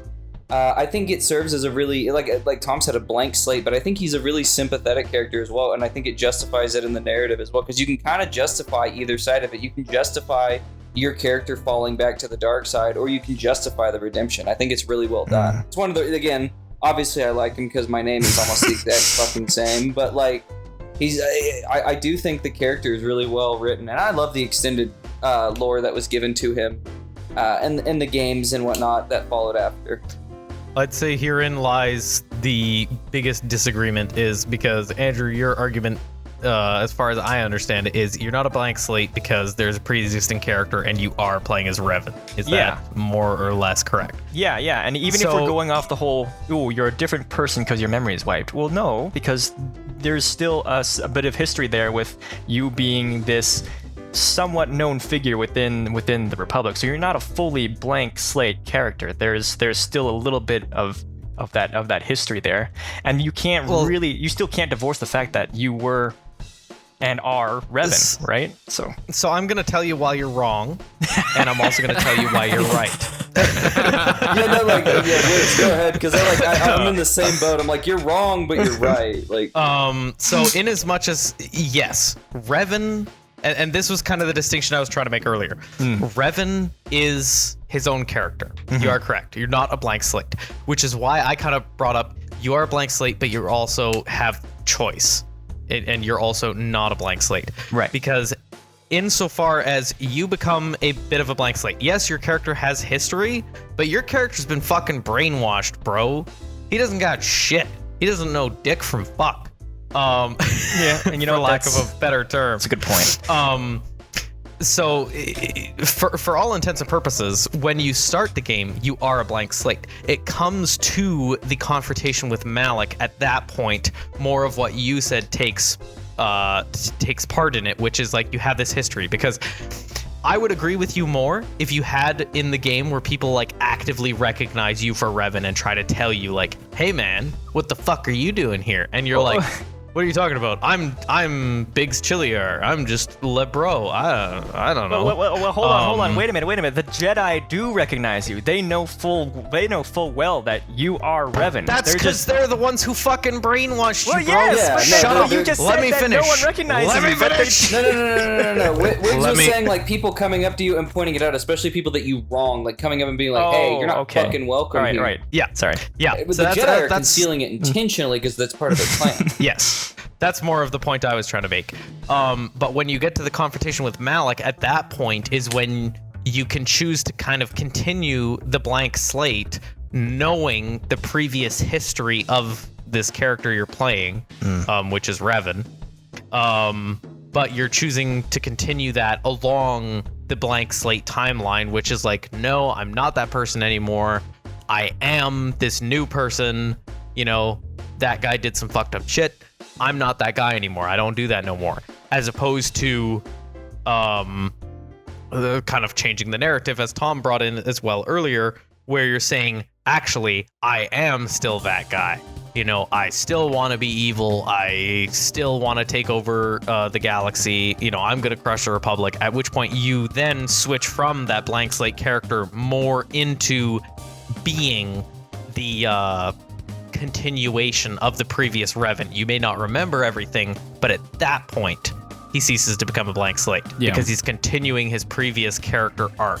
Whereas if you choose the light side, that continues the blank slate character with the history of Revan. But overall, he would maintain the status as a blank slate because you have that choice. Yeah, it's the difference My rant is between done. like fate and destiny. Yes. Destiny in a positive much so. connotation of like fulfilling the loop, you know, striking down the Sith, becoming the Jedi you were always supposed to be, versus fate, which you're fated to repeat the mistakes that you did. And it's a very natural way that the game does it, because even though it's cartoonish, like the evil shit that you do in that game, but the way that the characters react to you doing it, and bitching at you all the damn time that you keep doing it. But it is very as a player, you from the get-go, it's like, yeah, I'm gonna be an evil son of a bitch. Like, I'm just gonna shock these people to death. But it, like, as a character in game, it's this gradual corruption of like you, and then eventually it culminates on Lihan or Rakata Prime or whatever, where it's like, yeah, you make your choice where it's like, I will take back what was mine, or you will save Bastila from herself and, you know, fulfill the thing. But you know, as a quick little sidebar, even against my own argument there, because evil Revan, as you play through him in the game, is not the same as evil Revan prior. I was gonna point that out. I was like, the dark side decisions after, based off of all of like the previous lore and everything like that, and character experiences facing Revan and whatnot, like Canderous even, you know, stealing from KOTOR 2 a little bit and whatnot, is that Revan was a bad guy, but was not necessarily a bad guy. Where Revan was willing to sacrifice a planet to save a system, which in the Jedi's eyes makes him bad because you needed to be willing to save, you know, the crackhead begging for money on the street. But necessary things during war guy, rather than like how your decisions are like when you make the dark decision, which is like, nah, I see a child with a lollipop and I'm feeling quite famished. It's like, no, he wasn't like that guy. He's not kicking toddlers in orphans. So old Revan is a pragmatist, whereas new evil Revan can just be an out and out vile villain. So does that mean there's two characters then? There's pre-memory wipe Revan, then post-memory wipe Revan. Well, that's kind of my entire point. Oh, okay. Is you as new Revan are the blank slate. There is a pre-existing pre-Revan, and you can kind of choose to continue the evil thing, but even then, you're not the same Revan. Well, doesn't that kind of fly in the face of the whole redemption angle? Because it's not redeeming the previous character. That previous character's dead for all intents and purposes. If you interpret it that way. Yeah. Yeah. From a certain point of view. From a certain point of view. From a certain point of view. From a certain point of view, it's the Jedi. I slams my Padawan's orange Putang Padawan all the time. There is me tell you about Ahsoka. Look at there is no She fate but basically what we wore make no for clothes. Oh ourselves. God, no! Stop right there. Man, that one comic where she was wearing the slave outfit, just saying. But So look at that. You guys had more to say about Revan than you thought. I did. And it was your fault, Andrew. That's just because you started. That's because you started arguing with me.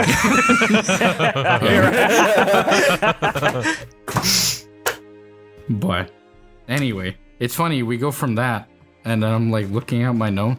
You know what's the first thing I have in my notes? Well, the first thing I have is like, it's got that BioWare 50-50 where some characters are aight and the other ones are goated. Bracket. Yeah. Most BioWare games are like that. Which is true. There's lots of BioWare games where it's like half of the cast are just incredible. They're wonderful. I love them. And then the rest are like, whatever. This game's like that. The rest, you sit there and play the game again, and you're like, oh yeah. You're like, yeah, okay. Yeah, I remember that's why I never now. bring you on to party win. Just saying. But,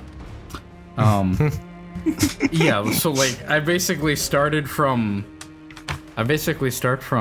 on my notes like who I least care for to who I care the most, which is funny, and ended up being Revan. Is that why Revan is at the end? Yeah, because it's like, oh, sure, they got him.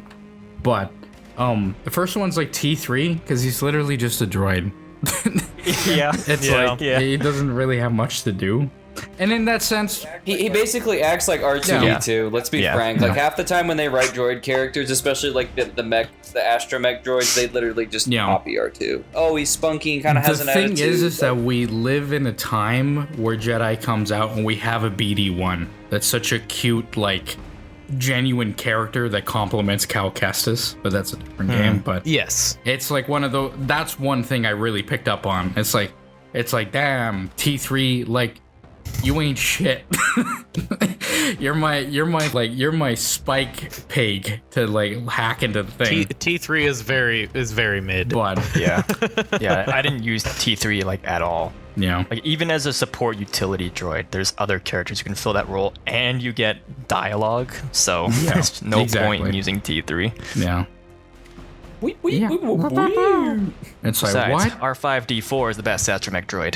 Yeah.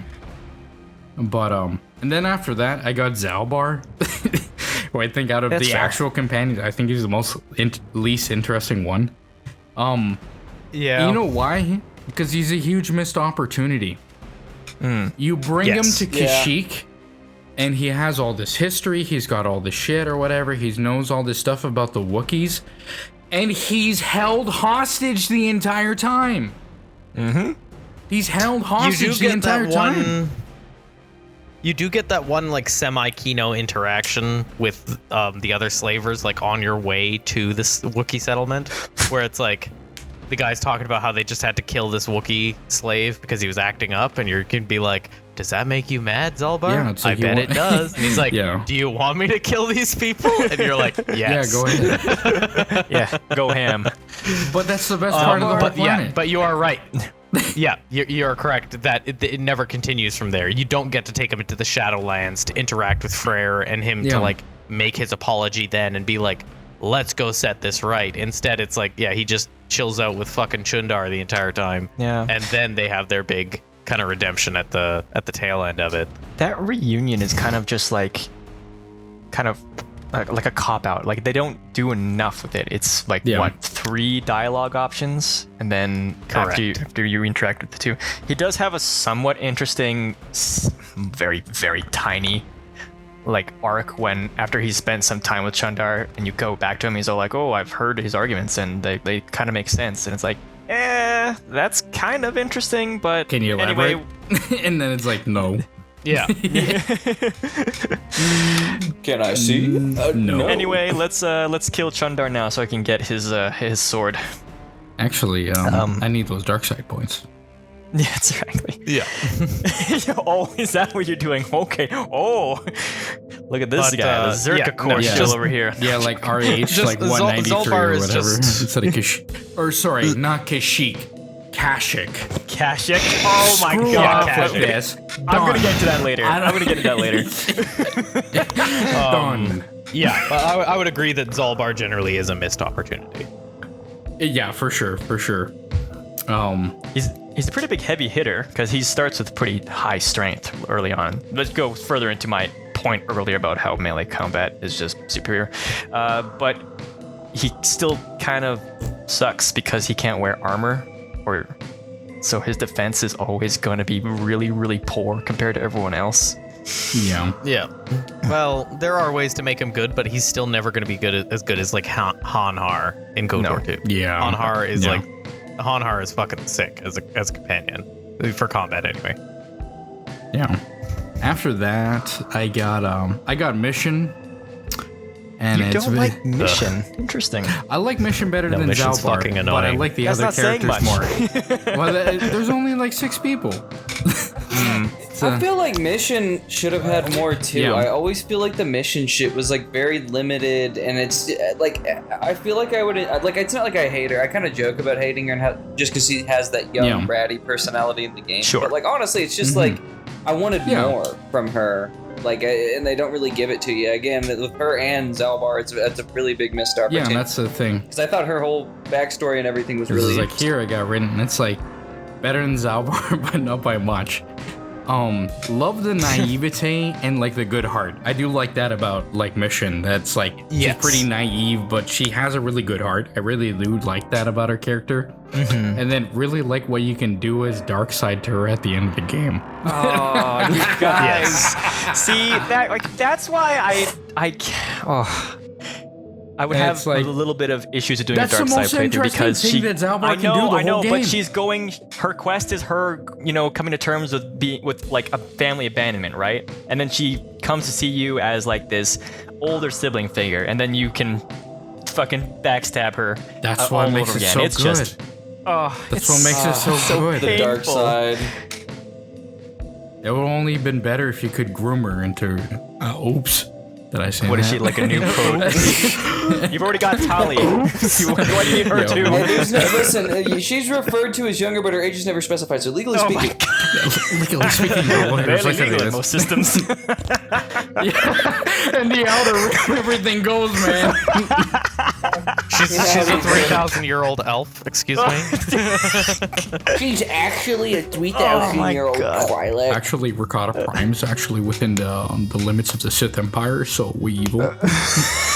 In the Sith Empire, there is no age of consent. So True. that's true dark let's side. see. Dark side. We got much more to say. Moving on. Moving on. I got Jolie Bindi, Yeah, Bindo. that's fair. which is fine. Jolie was Billy actually Ben I like Jolie was good. I enjoy him as a companion, as a side character. I feel like he was kind of Kreia was what they wanted Jolie to be. Oh, absolutely. Just nicer. Whereas like Kreia is mean grandma. Kind grandpa, But me that was- grandma. Julie is was- literally fucking unk, dude. Julie is literally fucking unk. But that was Jolie. definitely what they were going for with the character was like, yeah, this more philosophical, hey, I'm this old bastard. I was never even like a Jedi Knight. I was only a Padawan or something like that. And you're like, what the fuck? And then it's like, yeah, I got my wife to become a Jedi, and then she was a crazy bitch, and she tried stabbing me, so I killed her. And you're like, that's fucked up, man. And he's like, yeah. See, I didn't get But that. he's I like- didn't interact with him enough to get No. that conclusion of that whole bit. So I just know he tells kooky stories. Yeah, I like one. I think he's got the best side quest out of all the companion quests. Because Oh, yeah, I agree with love that. The murder mystery on Manam. yeah, where you got it's like, oh my husband is like you fucking geezer, whatever. Quick little rant. They fucking recycled that for Andromeda, 100%. Oh yeah. When? Yeah, they recycled that quest. It's on whatever that first planet you land on it. Oh, They absolutely That's so you true. You know what I'm talking about. Yeah, that's on Eos. It's like, yeah, that's right. Yeah, Eos, yeah. That is right. It's like the same thing where it's like, yeah, you were accused of what, abandoning the colony or something like that, or like some firefight. There's something like that. Damn, he gets accused of murdering his superior officer or something like that. And then it's like he did try, I think, but didn't actually do it, or maybe he did do it or something like that. Yeah, it was like very morally ambiguous. Still culpable. Yeah. Yeah. So like, actually speaking on that, just as a quick sidebar, that's one of the most interesting side quests. Actually, is Jolie.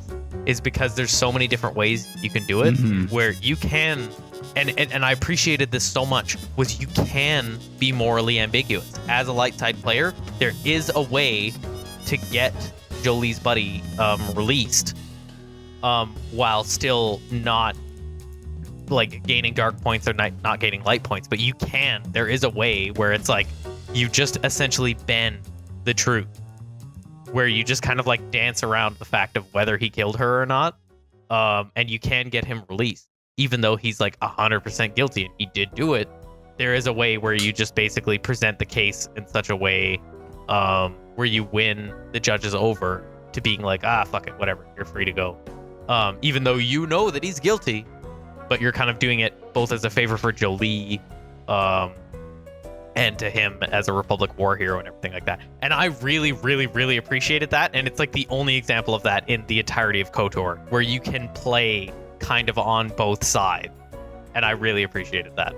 Okay, well. Yeah, because that was kind of the whole thing about Revan, and the thing that I think they missed in KOTOR as a whole. It's like, Revan was like kind of gray. Like, not necessarily that he called himself a Jedi or anything, but he kind of is like, he wasn't necessarily bad, he wasn't necessarily good, but then you're not allowed to say that word here. You're not allowed to say that word here. You don't like it? I love Oh you're no. You're a Jedi or you're not. That's it.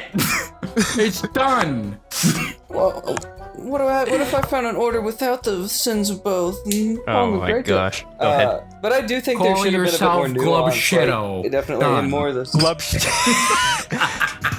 Okay, I'm gonna sound like a complete dumbass, but since for Jolie's quest, we were playing the defendant, I was operating under the assumption that that the guy was innocent, and I was fully committed to that belief. So at the end, when I got him released, Jolie's buddy totally killed that bitch. Yeah, I mean, because at the end, I did get him released because I went through the whole rigmarole of getting all the stories and stuff like that and finding inconsistencies and stuff. So I thought, oh yeah, no, that makes sense that he'd be innocent. But at the end, when it's like, okay, well, if he's innocent, who did it? There's no clear answer. That's when I was like, I might have done something wrong.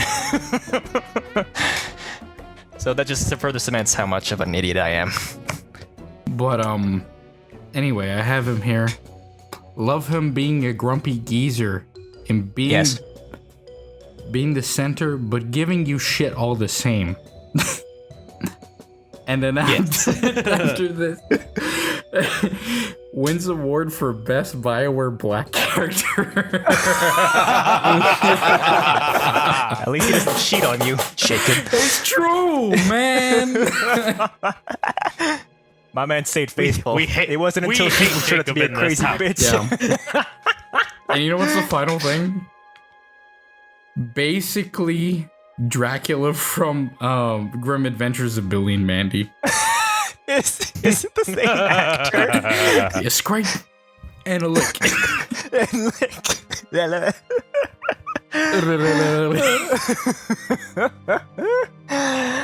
Oh my god. Oh my. Anyway, next we got Juhani. Moving on. Juhani. I love Juhani. I love it's not the anime cat girl shit, but I do love the accent is what gets me every time. You love the Romanian Russian accent. I love That's why I love Tali so much. Quite literally. I feel that. What do I got? I got my waifu, but I love the idea of someone being redeemed and brought along for the journey. Subverted with the dark side. Mm-hmm. Ooh. Oh, right, because she can be dark side, right? No, she can't actually. I don't think you just kill her. Oh. Yeah, you just kill her. No, if you're dark side, you kill her in the grove. Yeah, if And you're really even dark though- side. And this is a interesting kind of I don't know if it's an inconsistency, but this is something with Juhani's side quest that I noticed is because her entire side quest is you talking her back from the dark side and being like, "Don't kill these people, Juhani. We've been down this road before." But so like if you save her in the grove and then choose to become dark side later on and everything like that, you still end up killing her. Even though she has the dark side tendencies and everything like that, because you redeemed her, she will never fully go back, as far as I'm aware. And you're gonna end up killing her. you always end up killing her, which is a shame because That's and interesting. that's honestly kind of a issue I have with like all of these, and that there should be some characters that by the end of it are like, no, I'm good, I'm not convinced of this or whatever. The thing is that in the universe, Revan was a highly charismatic guy. That's why so many Jedi went to him. It's one of those things where like, if the game, and this is the limitations of the thing, I think if they did it now, they would do it very differently. But where you should be able to convince pretty much all of your companions, except for like Karth or like maybe even Mission or something like that, that you're like to follow you and to like subvert them and to corrupt them to the dark side, if you will. Like that, I think is a missed opportunity. And it's one of those with Juhani where with Juhani, especially with her quest, you can make her give in. You can make her like, it's like, oh, just kill that guy. Oh, just do that. Like give in to the passion and things like that. Where in the end, it should reward you where it's like, you know, it's like, I gave you your freedom back. I give you your life. Yeah. And it's like, no, I'm going to be. And I would say that this is more a technological limitation because, like I said, I did a back-to-back KOTOR, like, full playthrough with 1 and 2. And I noticed that in KOTOR 2 as well, where if you're playing as a male outcast, I know is canon, but anyway, so you can get the handmaiden, Brianna, on your squad. And she is, like, one of the big... she is one of the 2, like, major romance options besides, like, Visa. However, you can get her to go, like, if you do the influence and everything right, you can get her to go, like, she's full evil, dark side, she's training as, like, a dark Jedi Guardian and everything like that. She rides your dick. She's, like, fucking in. And yet, if you take her as a companion and you're evil to anybody else, that'll cause you to lose it. And so that's why I would say it's a technological limitation, because it's a similar thing where Mitra Surik, as a character as well, is canonically, like, similar to Revan, maybe not on the same scale, but is a natural leader that draws people to them and influences them in certain ways. And it's not just Handmaiden that you can see it with. You can see it with Baldur, like some of these other characters where, and in KOTOR especially as well, you're supposed to be like this person that they're all looking up to, that they're following along with, and you can, in KOTOR 2 at least, you can kind of convince them towards being like more evil. The only person that it really works with is At. But with a lot of these side characters, it's like somebody who is as charismatic as this said, that caused like half of the Jedi Order to follow them into war against the explicit commands of the Jedi Council, would have no problem convincing somebody like who's hanging around with them. Yeah, convincing his closest circle. Yeah, to be like, actually, we're doing the right thing here by murdering Malak and taking over the galaxy, because we're going to ensure that there's peace. Karth, your homeworld of Telos was fucked up by all of this. And why did that happen? Because there was 2 opposing sides. If you side with me, there is no more opposing sides, because it's only going to be my side. You know, like, he'd have no problem convincing of them of that.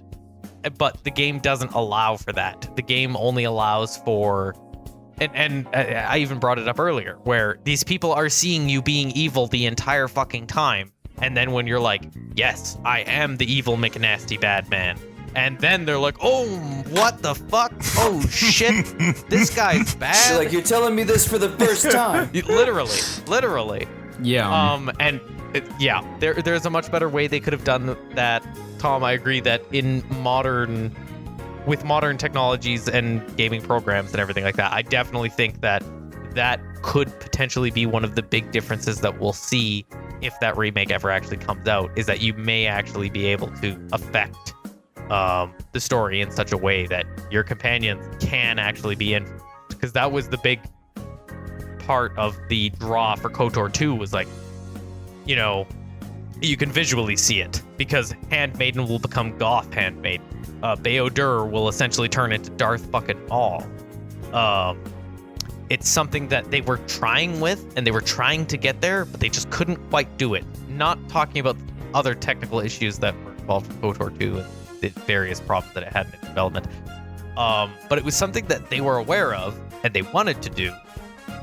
But just at the time, game development, especially with the RPGs, because they were some of the first ones doing it, it just wasn't available then. However, now, oh fuck, we could see some real interesting shit coming out of there. Yeah, for sure. And even, I could even add, for Juhani specifically, even in like a new thing, they could still have it that she would reject you at the end. Because in giving a new life, giving you that, and like relearning what it means to be a Jedi, it could actually be a really powerful moment that even like with all your stuff, even with like trying to convince her as hard as you can, she still rejects you. And that's like a genuine like tragedy to the player. And that would be honestly amazing. I would actually love to see that if you were like, say you like if you redeemed her from the dark side and then later on became dark, and then she kind of flipped the script. That would be actually very interesting to see, where you're like, come on, like you gave in once, you can do it again. You know, we can do this, we can do that, Juhani. Especially if they chose to expand like romance dynamics and everything, and Juhani became an optional like romance character. And say, you brought into that, like Juhani was your weird cat girl girlfriend or whatever. And you're like, come on, you were this way once, you can be again. And she's like, no, and you're the one that saved me from that, so I'll save you from you. And then you're like, well, then I guess that's it. And you're gonna die. Like, that would be, tragic and horrifying, but at the same time, oh my god, would that be keynote? That'd be fascinating. I would love to it'd be so good, like dude. It'd be awesome. Anyways, are we done with Juhani? Would just be a blubbering mess. Yes. Did we want to talk about like her quest or anything like that? Okay. I don't remember her quest so much, apart from basically say, you should kill these people. I think it'd be funny. Her quest is just her encountering the guy who like killed her dad and was wanted to enslave her, but the Jedi saved her first, and then so the guy dies anyways. But it's kind of the way in which he dies, whether it's like Juhani is like super violent and evil. Some quick context to the audience out there. I literally just saw Waves boot up Knights of the Old Republic. I've kind of been playing it on and off this entire time. I'm not even kidding. The discussion. See, this is why you should subscribe and listen to the Tom the Chosen One anything, because it'll be so good, it'll distract you from my tripe, and it makes you just play the damn game. That's right. This is true. Tom actually controls my every thought and motion. I no longer like any Chaos faction in Warhammer, and I love Is that even what I said? Is that what I said? No, but I said that Magnus did nothing wrong. I just wanted to say that Juhani got really... I was sold on Juhani when I took her to Korriban, before I had learned about all of her backstory. So when she was protesting about having to disguise as a slave, I thought it was just general aversion. And then when I learned after the fact that it's because she was a slave, and I was essentially forcing her back into that traumatic experience unknowingly, that's when it got... That's when I was like, oh, okay. Andrew was sitting there like, you stupid woke bitch. Stop virtue signaling. Exactly. Like, get over yourself. We got a galaxy to save. Well, you weren't a slave. What are you fucking upset about? You virtue... Oh, slavery's so bad. We get it. Get over it. Jeez. But, Anyway, moving on. Next I got Canderous, which is a character I really like. I love Canderous. I like Canderous, but his potential as a character is basically like he's cool, but he's as cool as he is because he's split between 2 games and how he goes from where he is in KOTOR to being Mandalore in KOTOR 2. Spoiler for a nearly 20-year-old game again, but whatever, we're shut not up. talking about that one. We're talking about the first one. Anyways. Yeah, very much so. Very much so. Like, Canderous is the goodest boy, but it is very much so. Like I said, when I was a kid, I played KOTOR 2 first. So I didn't have the history. I didn't know who the fuck this guy was and everything. I had a reverse fucking, hold on, wait a minute.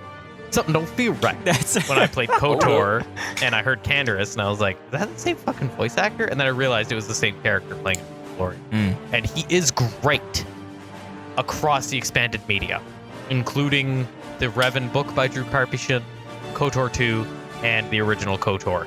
If you just took the original KOTOR, he's still compelling in his own way. But not nearly to the extent as when you have that development across multiple different forms of media, across years and everything like that. Yeah. He's a great lens into Mandalorians, because before we only had, Boba and Mando? And Boba and Jango, sorry.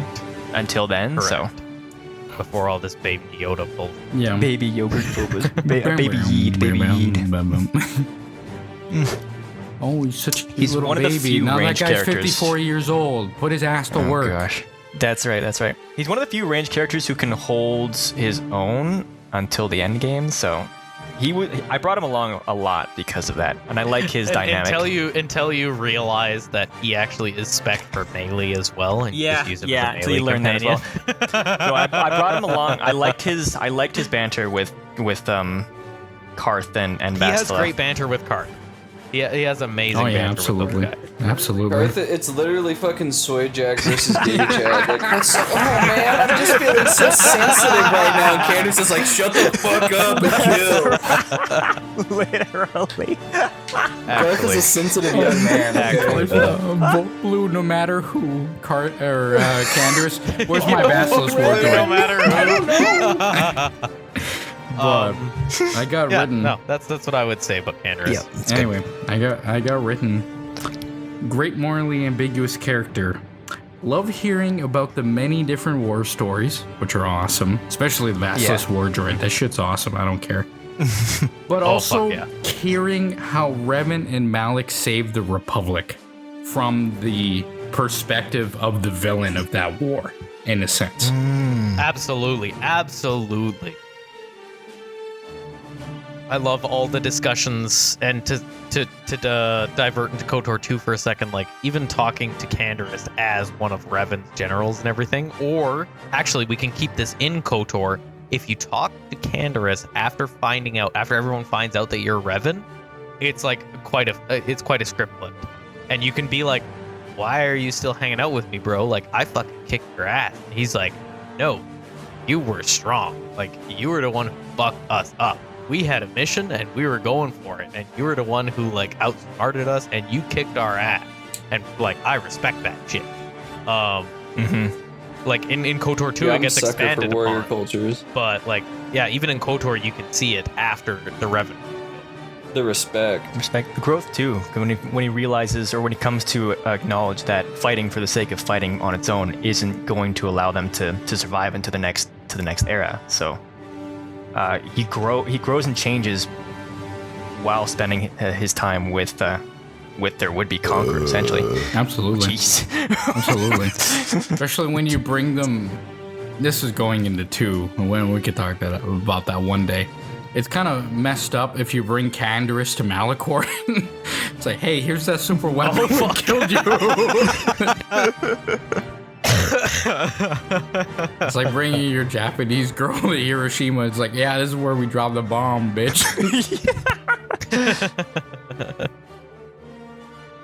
Pretty much. But no, I really do like Canderous because it's like, it's one of the few times where you get to hear about Revan and Malak in a way that isn't just, oh, they the bad guys, man. They bad. All these atrocities and stuff like that. It's like no.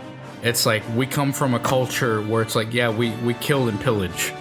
So the fact that some of you guys actually did the thing that you needed to do garners great respect, and they're not as bad as you would think of them. Is a really interesting point, but I will say that most of Canderous, as a character as a whole, he's more interesting split between two games, and you get to see his characterization grow. But no, it's incomplete in just the one thing. You kind of need to experience the other stuff to get his full breadth. Oh, I forgot how scary it is to alt-tab when you're playing a 20-year-old game on a computer. Jesus Christ, the whole fucking aspect ratio just changed, and I saw my life flash before my eyes. Rookie move. And then sends me a message, just like, my thing died. Local man alt-tabs a 20-year-old game. But, anyway, moving on. Who's next? Moving on. Next character I got here is HK47. The goat. His goat. The goat. His Literally. goat. Like, Yes. Hello, meatbag. he's pretty simple, but how he's written, how he talks, he's probably my favorite character in the whole game. Just because he's such a goofy little chuddy. Always wanting to kill people. It's just quite literally, if no one got me, I know HK47 got me. True. Quite literally. It's just the charm of being like, state. Yeah, statement. This guy is a like bitch-ass master. Elcor and Mass He's Effect proto have a Elcor. similar charm, but not exactly Query, the same. are you retarded? Yeah, like, query, are you retarded, master? Like, There's so many. Master, is Master retarded? Master, I think we should just leave this bitch for dead. It's like literally half the quest that he's on. It's awesome. Like that guy on Tatooine master, and the. I suggest you shut down, sit put, and wait for rescue. Granted, that's KOTOR 2, but Yeah, but no, HK is fucking fantastic. HK is fantastic. Yeah. He's The only amazing. thing I have here that I don't like is I don't like the Revan convenience or whatever. Like, yeah, the reveal. That reveals the like coincidence. it's really contrived. It's like you could have is- just been it like is some incredibly assassin stupid. droid and it's whatever, your quirked up droid boy, whatever. Busting it down and assassin style. But Assassin style. but it's like actually you were my master. It's like, come on, dude, really? Yeah. Yeah, really? Honestly, I feel it didn't add anything to the plot, so I knocked points off of it. But at the same time, I guess and the mission and Zalbar weren't connected to Revan. So yeah, I don't know. It was just unnecessary then. I will say the one funny part about it that kind of washes it clean is just the fact that it's like, why do you call everybody meatbag? And it's like, well, because I called Malak a meatbag when I was your droid, Yeah. and he got really Yeah. annoyed, and you thought it was funny. Yeah, that's So like now I that just is call true. everybody that is- meatbag. Again, why he's the goat. And that almost pretty much justifies it. Yeah. But having him be That's the that's translator. My hand washing of it. The BioWare documentary of making KOTOR comes out, and they literally are like, yeah, we needed a reason to have him call people meatbags, and we went with that, so we had to write it, so we made him his droid. I'd take it. I'd excuse it. That wipes the slate clean. Just for one joke, writing a whole character boy. around it. But yeah, I thought it was pretty fun how they made him the translator for the Sand people. Oh, yeah. Sorry, the And- Tusken Raiders. We can't say that anymore. he's a very like reluctant one too. He's just like, we should just kill them all. Not yet, HK. Not yet. We gotta finish the quest first. Then we can farm the XP. We need to find out where the oil is.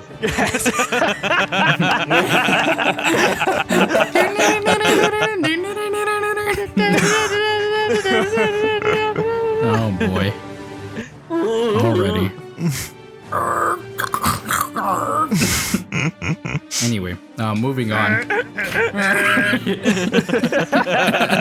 The next hour is just like Tusken Raider Moving noises. on.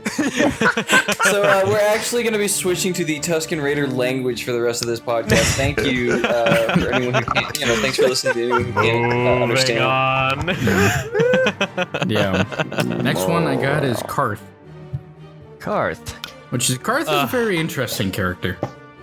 He's not. I hate him so much while You also hate loving him? him so Okay, I have to hear very. this. I hate him while loving him so very dearly. funny. Oh, okay. He's so fantastic while also being such a little bitch. It pisses me off. Yeah, he's an annoying whiny bitch, but at the same time, like, I love him and I How will can die you say for he's a him. little bitch when he literally guns down his son, screaming, "Down you I go!" was gonna say one of the funniest things is getting him to kill Dustil. Down you go.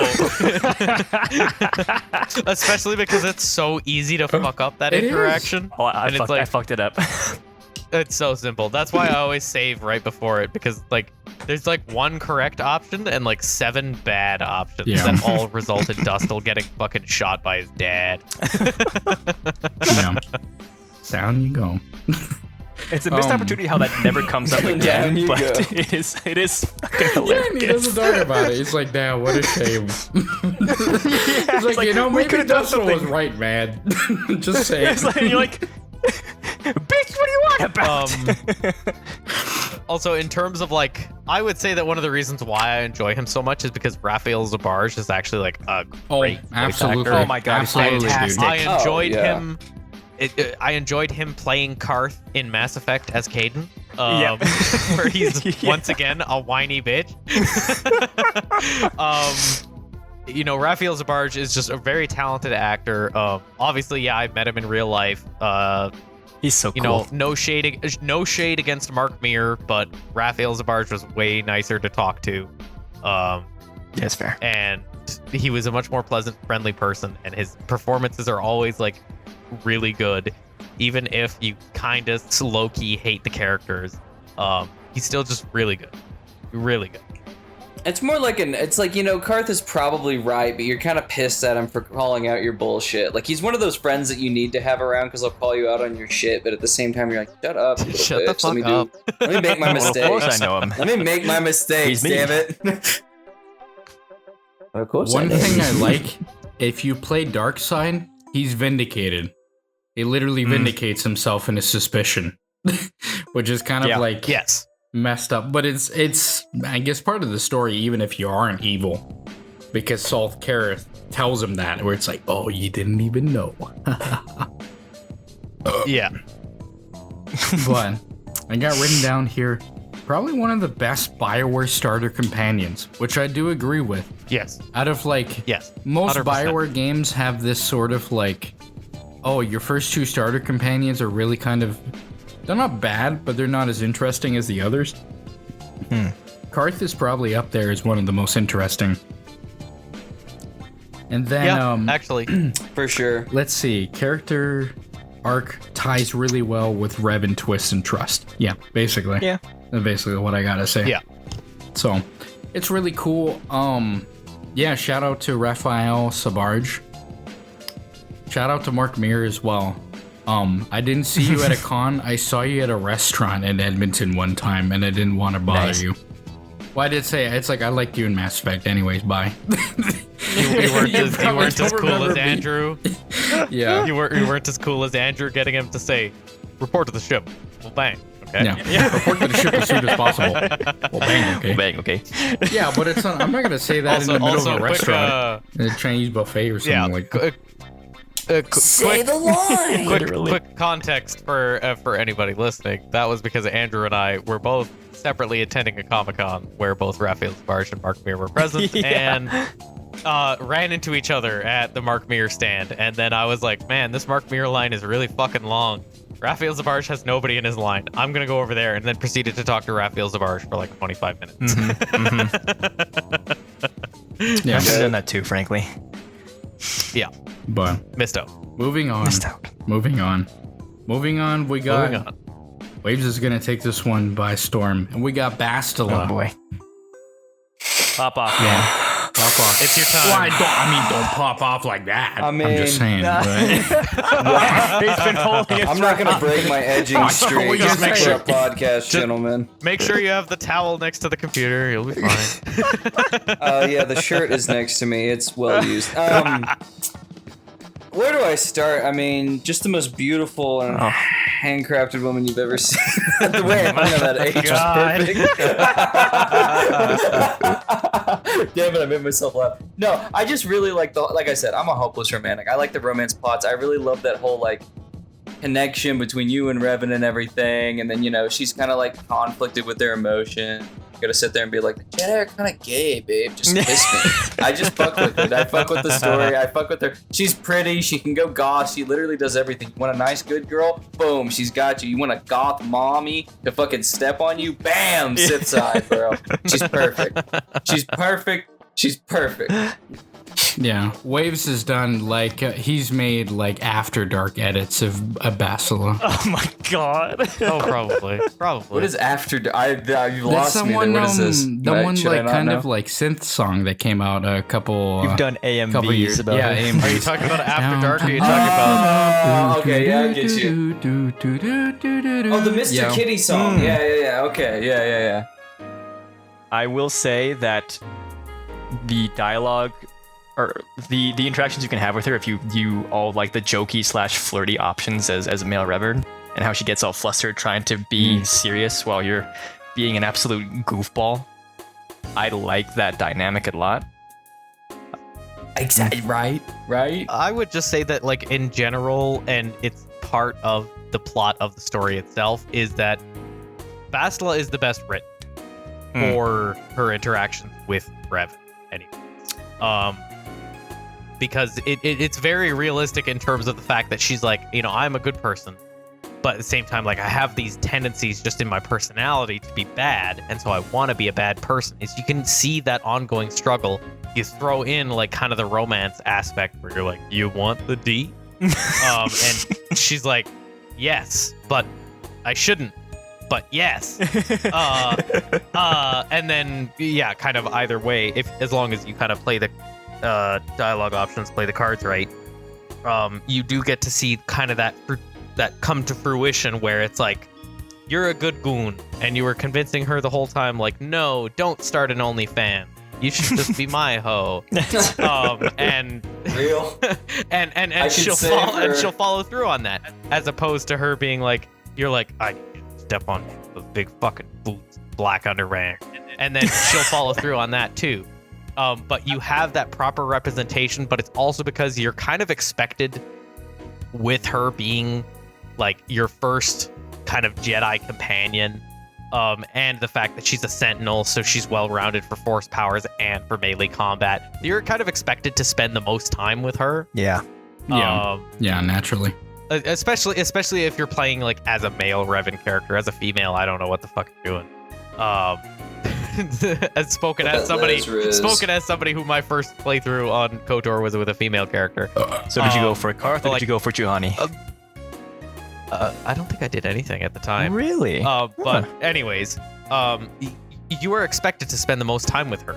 And so I also think I noticed something which is definitely the most dialogue stings, asides and whatnot with other companions, are with Bastila. No, for sure. Bastila and Karth, they have shit to talk about. Bastila and Canderous, they have shit to talk about. I think even Bastila and Juhani have a few asides and whatnot. But I noticed that she has more than the other character as opposed to, I think the next most frequent would probably be Karth and Karth for Mission. sure. Yeah, Karth Where has he's some just with he's like, I'm old man and you're dumb kid. But so Bastila has absolutely fantastic, I think, characterization, whether she's dark side or light side.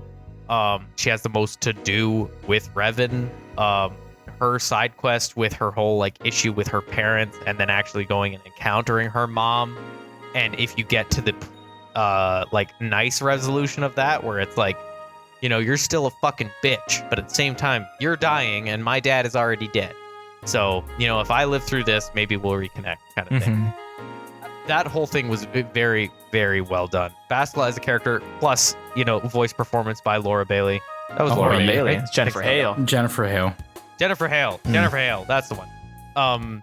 Voice performance by Jennifer Hale is just it's great. Did a very good job. No complaints. Bastila as a character is just she's very fantastic. Yeah. I'm done. In every way. Andrew, you got much to say? No, as far as the characterization goes, I think you guys hit the nail on the head. I do find that her being described with the whole battle meditation it does lead to that's some kinda- plot beats where it's like, oh, well then how the hell did you get caught, or how did we get beat? Because shouldn't you be able to read the future and shit like that? And how was she abducted by Malak when she had you and Karth and She was testing you to see if you really loved her enough to come and save her. It's literally, damsel in distress. The door closed, and I was like, damn, well, I guess that's it. that's it. It's like, didn't see that one coming. I can literally splice this. I've got the whatever. Okay. Yeah.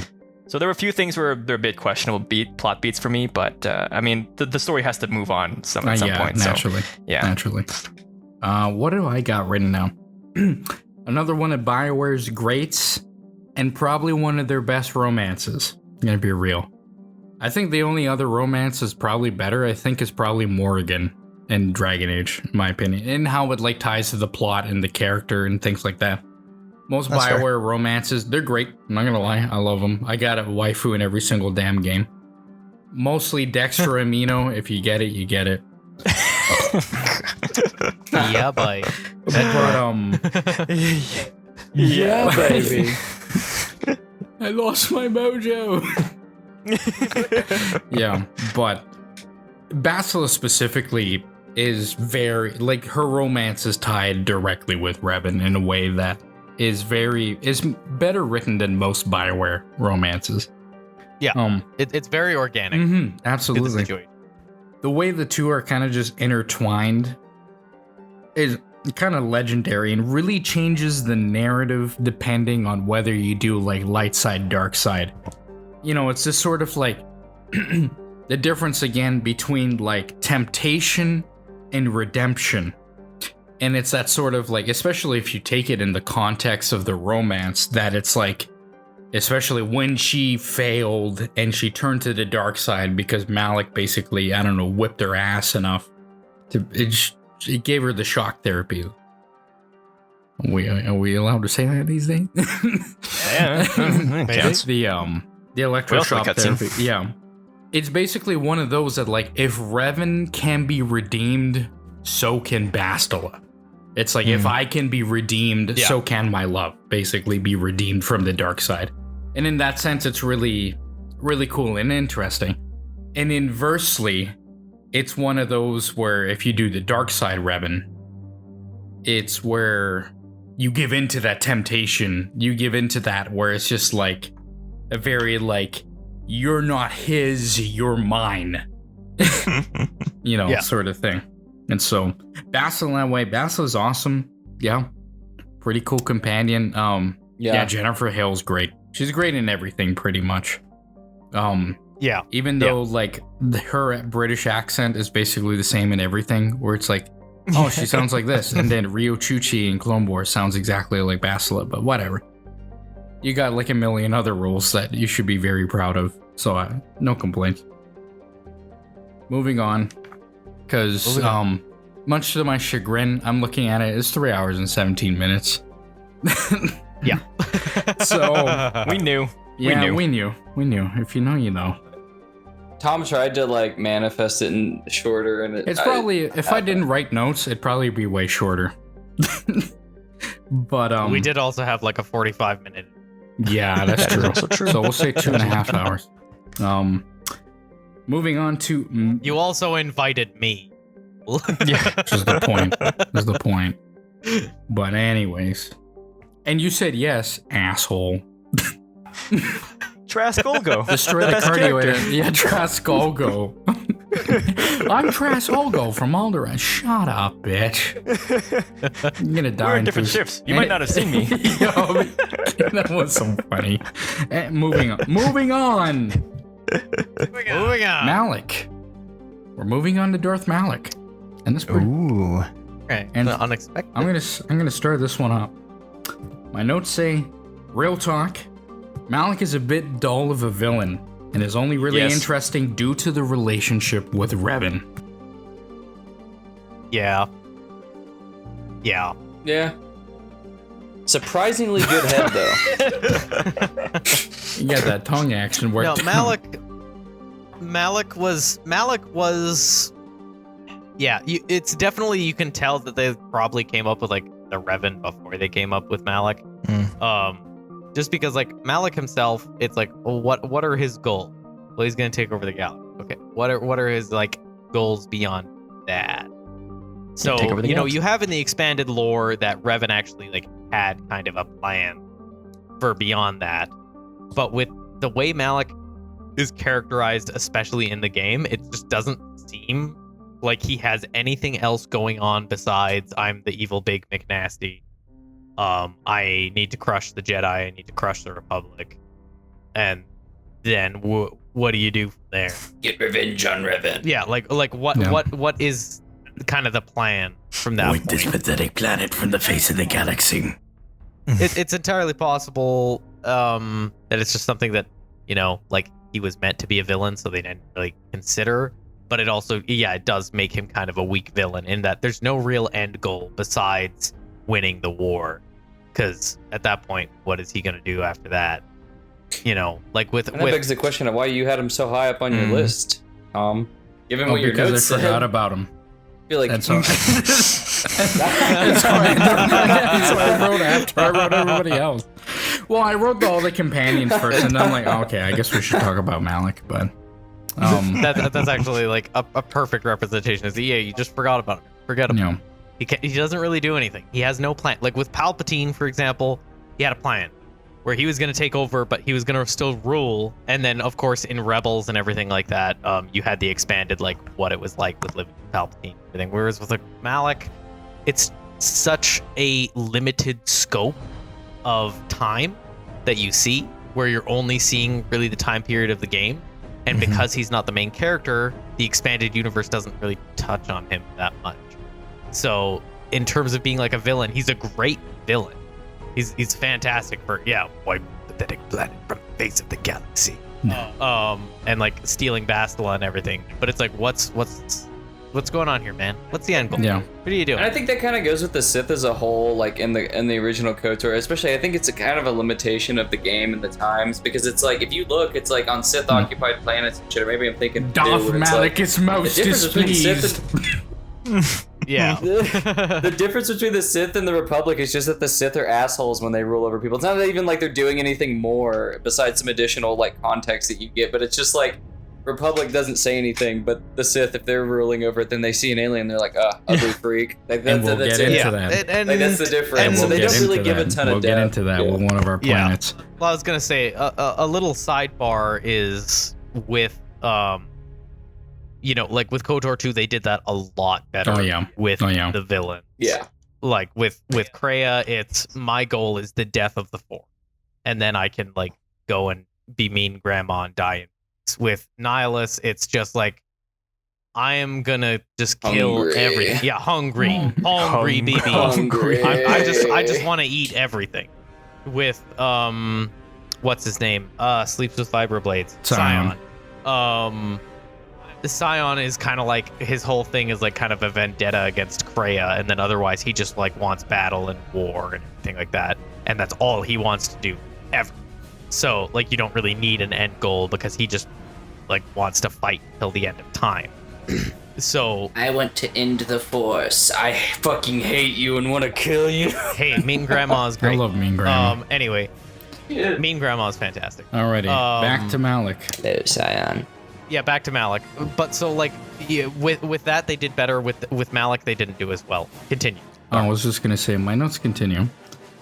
Dark Side Revan for me is especially interesting because of the because it turns light dark. Oh, you're the bad guy, I'm the good guy, to like the Lord and the usurper sort of ordeal. And it's a fight between lords on who can damn the galaxy better. And it has this very like, especially the end when you're in the Starforge and things like that. It has a very like classical like Greek or like Roman sort of feel to it, where it's like here now, like it's like this is one of those scenes that if they do a remake and it's as cinematic as I think it would be so cool. Just saying, but It's literally the Chappelle's fucking play a haters ball, dude. They're just competing to see who can be the best hater. The best hater. And that's basically all I got for characters. Yeah, that did You give can me clap your heels 3 times and go back to Tatooine. that did give me a little kind of sidebar too. I haven't done like a dark side run through of KOTOR in quite a while.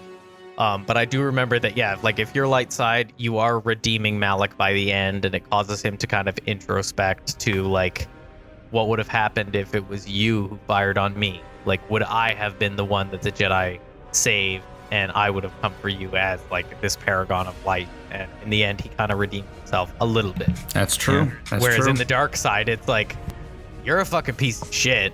How dare you think you can kill me? Die in the dirt, you pig. And he's just like, fuck. No, at the end though, at the end he was like, you are the master, and I was wrong to kill you. You deserve it all. Dies. So That day, Dante, if our positions were switched. yeah, so not pretty good. And that's pretty much what I got for characters. Moving on, what do we got? Oh, planets. We got planets. My notes here, just in general. We got a good mix of new and old planets, though the new ones farly outweigh the old ones. Old ones as in like pre-established planets, is what I mean. Yeah. And so, Like Tatooine and yeah, such. like Tatooine, Dantooine to a degree. Kashyyyk, yeah, salted Kashyyyk chews. But to start off, we'll start off with Terrace. We're not going to start on the end of the Spire. Who gives a shit? But Terrace, I got here, makes a really good first act. Really like the idea of a Euconopolis, aka like a planet-wide city or big-ass city, that has seen better times and has a nasty caste system. Wish it was more fleshed out and longer. That's what I got for Terrace. Yes. And so, Which is funny because a lot of people complain that Terrace is too long. That's me. I'm one of those people. I love Terrace. I think Terrace is so damn cool.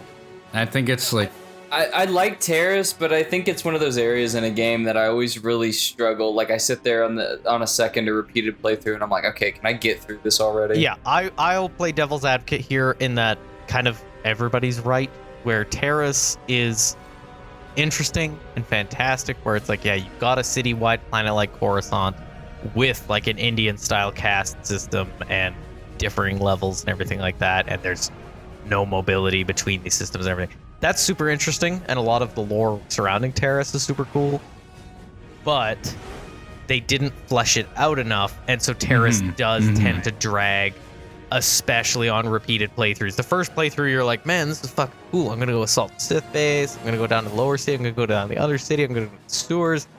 You got these options. But then on your like next playthroughs, you're like, yeah, okay, find the promised land. Either I'm gonna sell the info to Rookkill, or I gear or Rookkill. Like, I'm gonna figure out what I'm doing here. But Jesus, like this is taking forever. Like Paragus is kind of similar. Like, and I'm somebody who loves Paragus. yeah, which is I was gonna say like Paragus used to be. I used to hate Paragus, and now I love Paragus. yeah. I love it, but Yeah. it's one of those Terrace to me. I do generally agree. The concept of Terrace is really cool and could be fleshed out. And execution's a different matter. Yeah. Conceptually fantastic. Practically, fuck. Sometimes like it's like, oh my god, like the apartment's theme stuck in my head. It's like, oh brother. Don't start. I've got it on my phone right here. I can play it for you if you need. But we got much more to say about Terrace. Only that some of the side quests are kind of pointless. It's Terrace gets destroyed anyway, so it's like, why? Yeah, why bother? Except for the XP. Give the map. Not if you give the map, because it does get brought up in it gets brought up in the Old Republic. Just saying, but Really? yeah, How the hell did they get off the planet? they didn't get off the planet. They moved somewhere else. The entire planet was glassed. Not all of the planet, just the city. Terrace is like one part of Terrace, I get. Oh, whatever. Anyway, moving on. Dantooine, which is the next planet. You know what I have under my notes? What? I have 2 words. African Savannah. It's Dantooine. It's Dantooine, yeah. After that. Honestly, I would say that Dantooine is a bit more of a slog It's worse than Terrace is for me. Terrace, in my opinion. Yeah. Yeah. It's way worse. Yeah. The most interesting part is that murder mystery on the bridge. Yes. Yes. And then- absolutely. And then if you actually do like the full Sandre, Yeah, or Matale or Sandro and whatever. Matale feud, The that's Romeo and super Juliet cool. shit. But like if you fuck up even a small part of it, then it just becomes stupid. Yeah. After that, I say calm aesthetics, but rather boring. Relieved I can start leveling again. Yeah. Yeah. It's Tatooine though. Yeah, there you go. See, yeah. Oh, it's also fucking- the lady who was using the the protocol droid! droids. Oh my gosh, I forgot That's about true. that. That's done. Ooh. Quick aside, yeah. She was doing what? Yeah. You Please, I love please let me how die. every yeah, I'm character gonna is like tell you, super say sus lost. about You're it. still lost, dude. No, don't do this to me. Yeah, I do love how all of the characters involved dance around the fact that he's a sex bot, Yeah. but they just never quite go into it. Okay, I'm done. You're I'm done with brainwashed. Revan is sitting there. He's like, now what is this weird prolonged object on the crotch region? What kind of droid is this? And I'm like, Karth is like, buddy. Yeah. It seems you've never been to Nar Shaddaa. Yeah, I guess so. After that, this is Dantooine. I got another one. Tatooine. After the Old Republic No. and its overuse in Star Wars, I never want to see this goddamn planet ever It's again. everyone's favorite monobiome desert world. What's not to love? And then after Agreed. that, my notes are, at least it's short. Yeah. Fair. At least it's short. I will say, listening to the Tuscans talk about their history, I mean, it's very, very long-winded, but I personally found that interesting. But It was cool the Tatooine as first a time. world is, yeah, it sucks. We should never talk about it again or visit it in Star Wars. Thank you very much. Moving on. Yeah. Yep. Then we got Kashyyyk, or Kashyyyk. Cash. I got this. This is interesting. Some people might disagree. Some people might not. This is ultimately like an OST thing for me, but it's like I have it worse than Tatooine in my opinion. Falls for the same tired themes Tatooine does. Feels mind-numbing to go through. Yeah. I was so bored with Kashyyyk. With Kashyyyk, I can literally hear the theme of Kashyyyk, like those like kind of tribal drums and like The those tribal like drums and the flute, the It's panflute. literally Can mind-numbing. you hear the fucking? It's mind-numbing. Can you hear the fucking tax in the I hear background? the taxes in the background and I hate them. They won't shut up. It's mind-numbing. I would say that the most there is one interesting part about Kashyyyk, and that Terran is when you get to the star map. And the star map, yeah, that's and true. The Terran The Tech riddle. and the star map, where it's like, okay, we're gonna see if you match the cognitive pattern, and if you fail the cognitive pattern by like being too good or whatever, then it's like, well, that doesn't fucking make sense. Time for you to die. Yeah. That's interesting. But the rest of the planet, no, the rest of the planet can go fuck itself. It's so boring. Yeah. Waves, you got anything to add in? Sand is coarse and rough, and it gets everywhere. And I don't like it. Pass Tatooine, nigga. there, buddy. No. And we're talking about trees and stuff. Oh yeah, Kashyyyk. Yeah, it's dark and wet. Yeah, there It's we go. okay. There we go. Now you're good. Good enough. I think good we've been enough. Moving spoiled on. by new No, we're Star still Wars talking about- media that depict Kashyyyk. Kind of musty. Is it Kashyyyk. Kashyyyk It's or Kashyyyk. Yes. We're not saying Kashyyyk. It is Kashyyyk. Who calls it Kashyyyk? Is that they a say it in the new Calls it game. Kashyyyk. Yeah. Yeah. Oh. Yeah, I there's click through a some. lot. I read really fast, so I click through a lot of Take it dialogue. There are Dogs some things sometimes. that don't get pronounced properly. Kashyyyk, Kashyyyk, Taurus, Bastila, Bastila. Oh my god. Bastila. I mean, to be fair, her name is like Bastille, the actual world. So. Moving on. Finally. This is the part where it's like, yeah, it's a finally.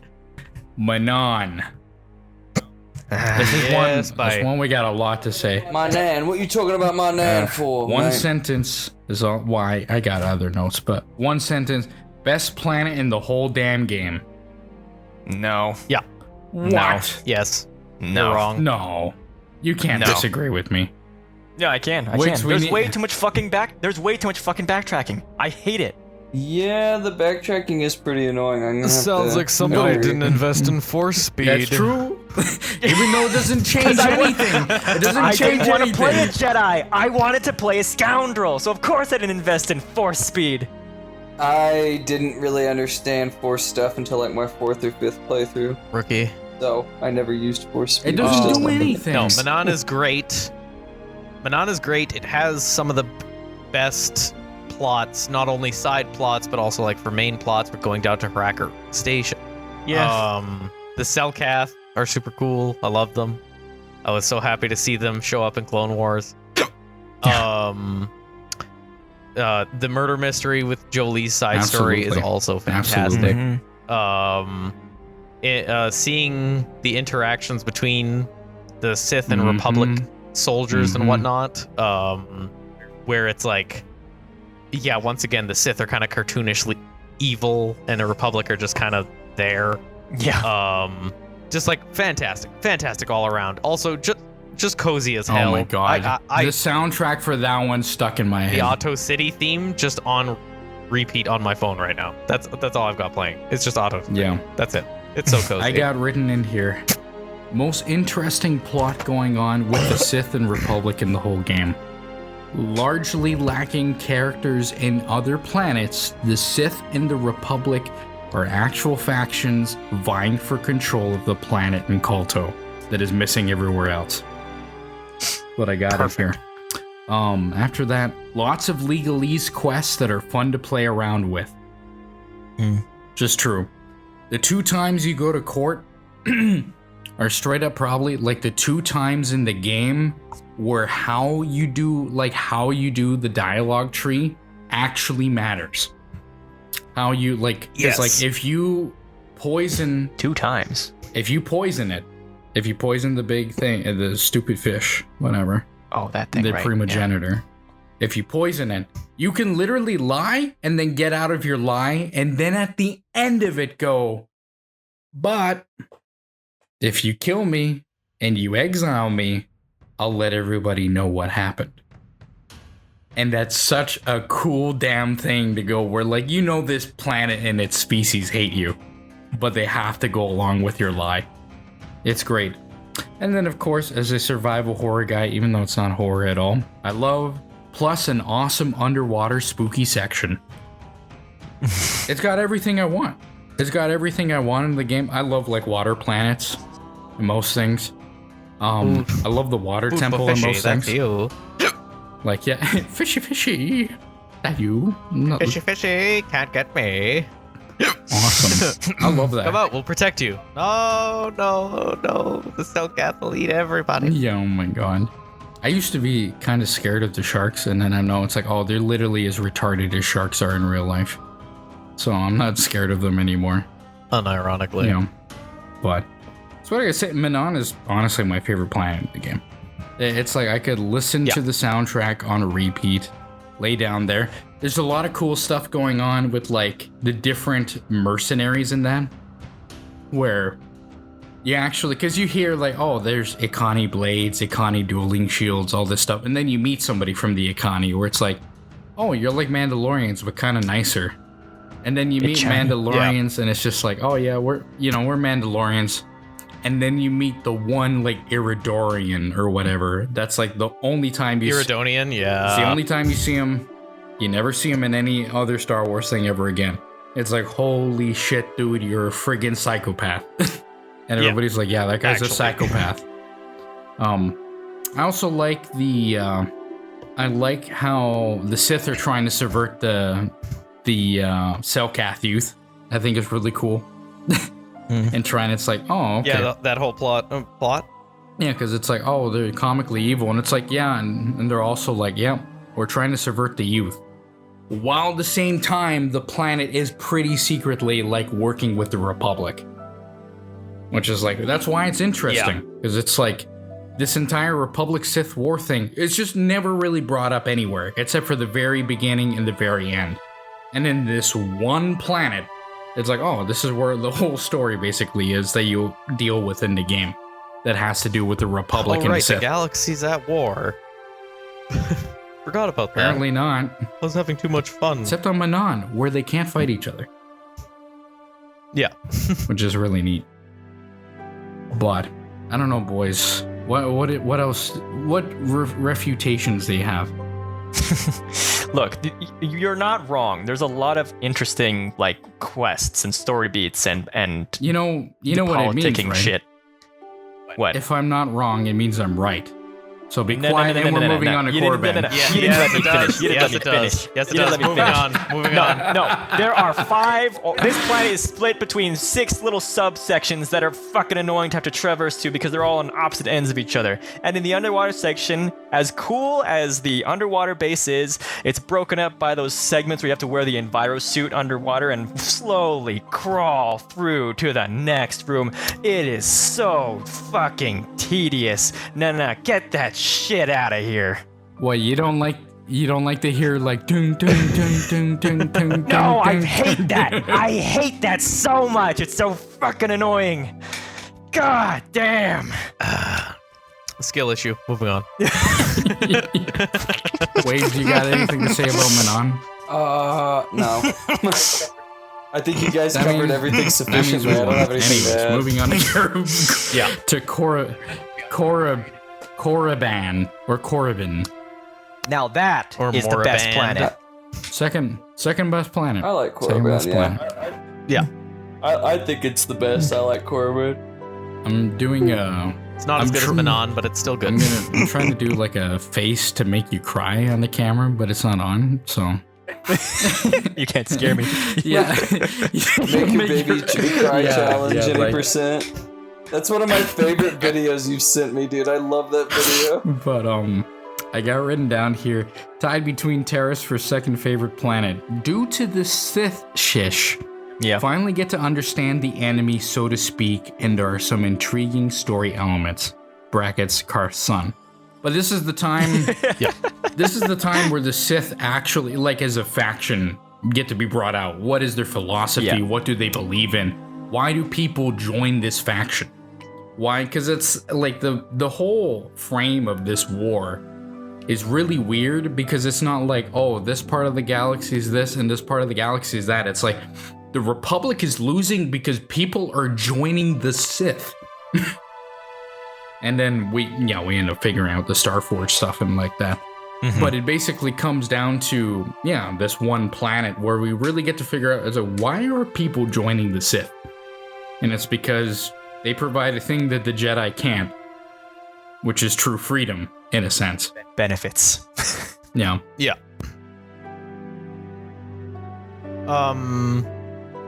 With Korriban, I was almost a little bit disappointed, so to speak, with like Korriban is one of the things where it's like, we're in the old Republic.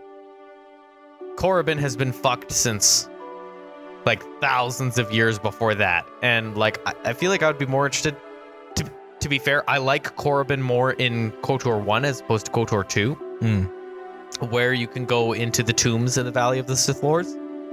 But at the same time with the tombs, I feel like they could have been done better. They're still great in what they do with them, but I feel like there was, and I can't put my finger on it, but there was something more to be had there. I would say that the best interaction you have in the tombs is with Ajunta Pall. The Ajunta Pall tomb and interacting with his Force Ghost and everything is like the peak of Korriban. Yep. In KOTOR 2, it's the Force Cave in the Chirac Caverns. Oh yeah. But, you know, like with KOTOR 1 specifically, it's like there could have been so much more. You guys could have done way more with this. In addition to the fact that something that they did that was clever and makes perfect sense, but also kind of takes away from the gameplay a little bit, which is you can't take Bastila there. Because she's going to be recognized, right? Yeah. And it's the same thing with Kreia in KOTOR 2, which means that, like, maybe on the first playthrough, you might... Holy shit, might you try to actually take, are playing the music in the background. Yeah. Yeah, I told you. He said he would. This is going to be a nightmare for me to edit. I'll turn it off. What have you done? Anyways. You fool. Anyways. for the first playthroughs that people might make, they'll try to probably take Bastila because it's the most interesting. When I first played it, I was like, oh, I'm going to take Bastila Corbin. It's going to be cool. And then she's like, no, I'm too easily recognized. And you're like, that makes perfect sense. But at the same time, like, God damn it. So for most people, any successive playthrough or any new players who maybe look it up for what's the best planet order, Corbin is always going to be the second last. Like before they go to the Star Forge and shit like that. Like it's always going to be further along on the docket, which, like I said, it makes sense, but at the same time, it's kind of a shame. It's just kind of unfortunate. Put it that way. Andrew, you got much? I'm done. No, I don't have too much to expand on what Wiggz said regarding Corbin. I like Corbin. There's not nearly as big as Manon, so I didn't feel the traveling was as tedious. And because you're getting multiple different ways to curry favor with the Sith Masters before you move on, I like having that the different options to get into bed with those guys before you inevitably stab them in the back. And there's a ton of like cool artifacts and lore bits that you can pick up from that planet too. Actually, what Andrew just said brought another Uthara Ban. Fantastic character in terms of the fact that you can go like full evil and you can choose to leave her as the head of the academy, I think. Otherwise you're killing her or you're killing Master Uthar or whatever. But if you do a light side, you can also redeem her. Because it she was like a slave or something like that, but she was like had Jedi tendencies or something like that. I don't remember exactly the details to her storyline. I just remember it being absolutely amazing. She's actually like one of the really, really well done characters in Knights of the Old Republic. I'm actually very happy that Andrew kind of pointed that out with the Sith Masters and everything. She's actually like fantastic. Whether you're dark side or whether you're light side, you can just kind of swish by it and be like, no, you're both dying when you get to the end. But if you choose to like engage in her storyline, and especially as a male character, it's easier because you kind of flirt with her a little bit. You can discover a lot more of the backstory and everything. And she's actually like a superbly well done character. She's fantastic. Now I'm done. It's true. It's true. Waves, you got anything? I like Korriban for the visuals mainly. I mean, I love going through the Sith ruins and stuff, obviously the lore bits and whatnot. I think it's a really good tie into the game, and I like that kind of desolate, dark side-ridden planet. I think it adds a very cool vibe to the story and the atmosphere. That's about it. Yeah. You guys nailed it. No, pretty much. I'm trying to think. My only real big gripe with it is that, like, oh, I'm gonna be evil Sith guy. It's like, I'll kill you both. No, I said I'll kill you both, not the whole academy. Come on, man! I gotta fight all these people! But, through that, though, I do have to say, the coolest thing that Korriban brought to us in Star Wars in general, I gotta say it, and I'm just gonna recite it. Through passion, I gain strength. Through strength, I gain power. Through power, I gain victory. Through victory, my chains are broken. No chair can hold me. Only Andrew's gonna keep going. And the Force shall free quick me. aside, one time the Sith code got me through like a particularly bad dentist appointment when I was getting surgery. Really? Yeah. Look at that. That's better than when they took my wisdom teeth out. You know what happened? What? Didn't knock you out? I was in the dentist chair, in the dentist seat, and they administered, I guess they were administering the thing to put me down to sleep or whatever. You know what's the last thing Anesthesia, I remember? Because they got those TVs that are above you when you're laying down in the chair, right? Oh no. You know what's the last thing I remember watching? Was The Cosby Show. And this was before everything else. So the last thing I remember was this like, oh, hibbity, hibbity, oh, boppity, boppity. And then coming out of the dentist's office like, oh, my mouth is so sore. It's like I remember with Cosby Show, and then what the hell? My mouth is so sore. Which, to the audience out there, if you don't know, the Cosby Show used like date rape drugs to kill people. I mean, not kill people. I was gonna say, rape people. But better your mouth was sore than your ass. wow, I didn't feel it up my ass. So yeah, yeah. Anyways, that was just the local anesthetic. yeah. But man, I remember it's like I remember playing, I think it was like Mass Effect 2 after that, but whatever. Anyways, I think we're done with planets. Is there anything else that we want to talk about with planets? Do you want to mention like the last planet before the Starforge? I don't really care, to be honest. I don't really. Yeah. I didn't have any notes. I said rest will leave up for discussion. We want to talk about it. Do you wanna bring up Yavin 4 at all? No. The DLC. Okay. It has the cool. Yeah. It has the cool. two crystals. I'm cool with not mentioning it. I just wanted to make sure. It has the 2 crystals and some nifty gear if you can afford it. That's really about it. Yeah. It didn't come with the original game. For those of you listening at home, it's now included. However, if you buy it now, it will. Yeah, exactly. If you buy it on the door. Yeah, I believe it was like originally cut content and they just added it back in. Yeah, it was. But yeah, now we are at the section. We're getting pretty close to the end, which I'm looking at my timeline. It's just like, yeah, well, well, whatever. The section's called anything else, so it's pretty like all over the place, for the most part. Does anybody have anything? Like just random things like, that either you have come in your head now or like that you maybe written down that don't necessarily fit into any other section in our discussion?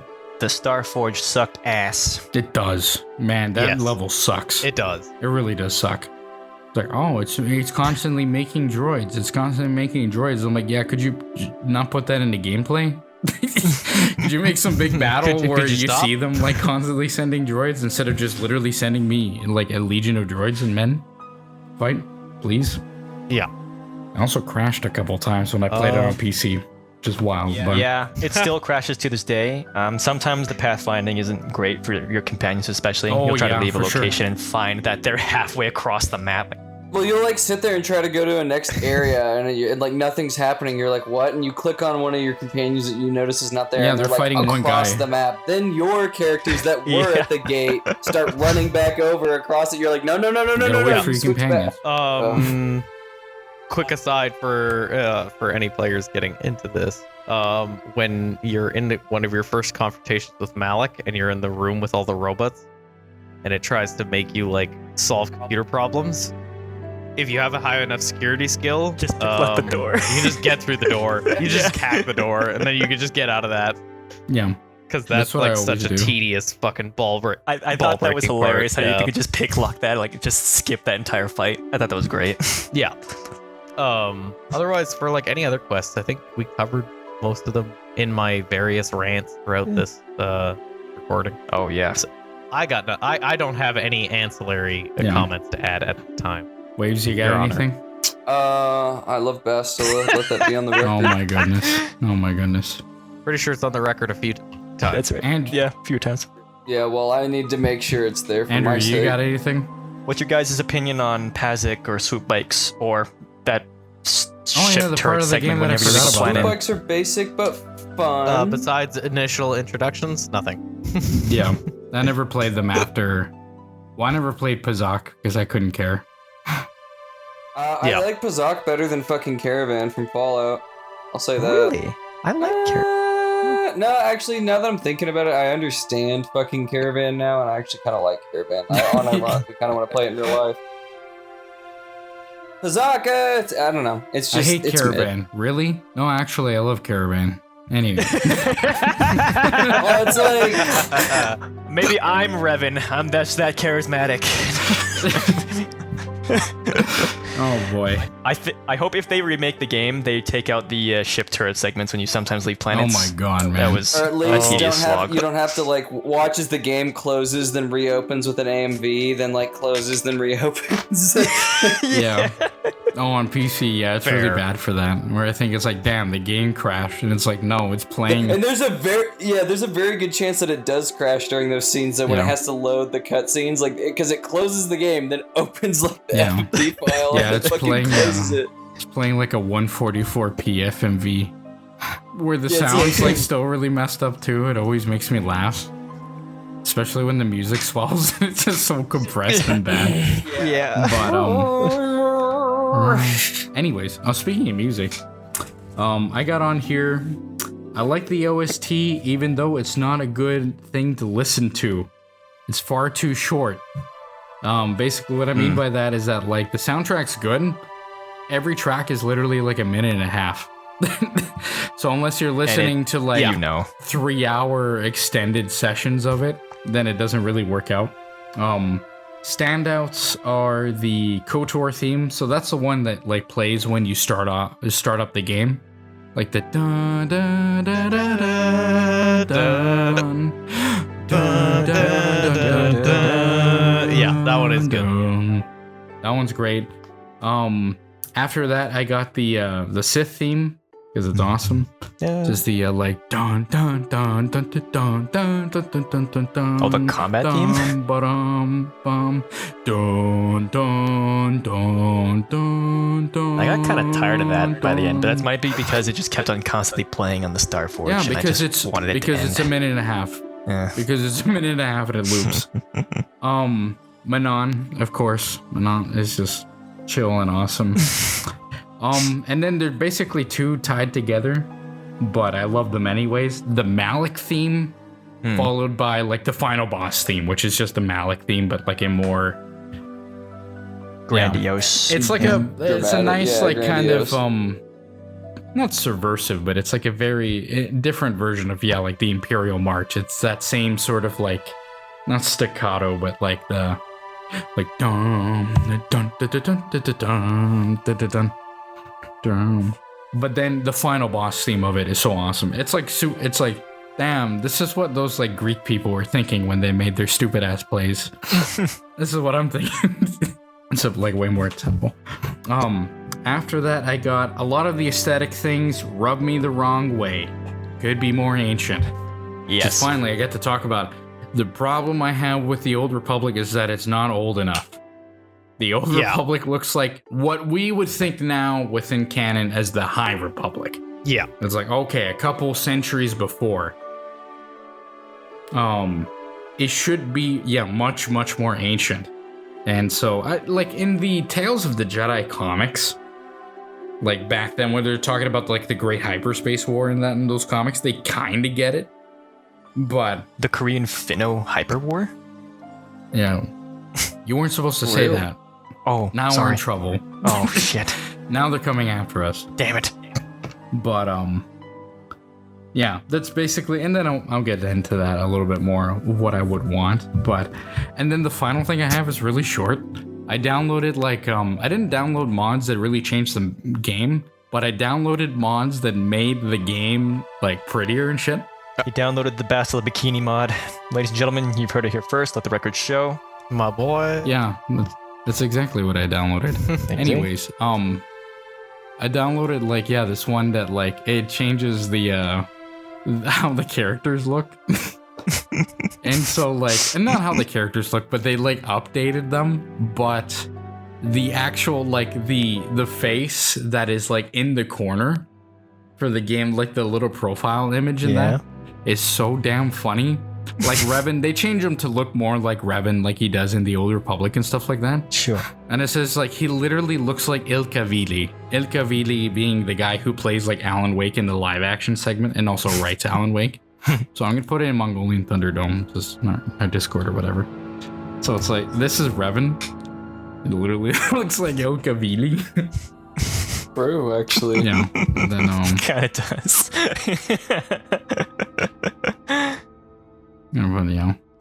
and that's Ilka Vili. And then there's this one. It's I couldn't find an image, like the actual image that it uses in game, because it's like way more compressed and way more crunchy. But the image for Karth is like really zesty looking. Oh, This is like, I'm pretty sure where I've seen it. Yeah. Yeah, I've seen this. It's like, Is he okay? He's slaying. Yeah, he's okay, slaying. let him it slay. like looks really zesty, and I'm like, damn, Cart, you do not look like that at all in the game. But it's just the angle they took it at, which is really funny. But that's His little blue dabba dee dabba da. yeah, naboo-dee daboo-dum. That's a really funny image. I love it. Every time I like switch to him, it's like, okay. Down you go. Down you It's go. just like this really zesty image of him. That's what I'm Like, gonna it's say every beautiful. time someone disagrees with me about renown. Down you go. Anyways, to finalize this damn thing before the final, I guess, the finale. Hopes and expectations for the KOTOR remake. So, to put it out Just there get for it the out. Be quiet, I gotta introduce this. For the fellas that aren't aware out there, there is currently kind of in development, we don't really quite know. Though with the recent success of a different thing, we do suspect it will probably get made. An announcement was made several years ago for a full remake of Knights of the Old Republic that originally was being developed by Aspire Entertainment, who they have a lot of like Star Wars work down their sleeve. Originally really good, but like as of late has been really kind of shoddy. They did a lot of the ports for KOTOR, so if Yeah. you've played it on like, I don't know, Switch or mobile for whatever reason, you've played their work. Don't say mobile Yeah. for whatever reason. You're one of those people. What do you gotta out me like that? I remember being in Drumheller and you playing KOTOR on your I friggin' like iPad. That was me. I'm those people. I didn't want to admit it. Yeah. But basically, whatever happened, the people funding the project, which was Sony at first, and now they are no longer at all involved in the project, which I think is a good thing personally. But they basically hated the vertical slice that Aspire made, so that got transferred over to another game within the Embracer sphere, and that is Saber Entertainment.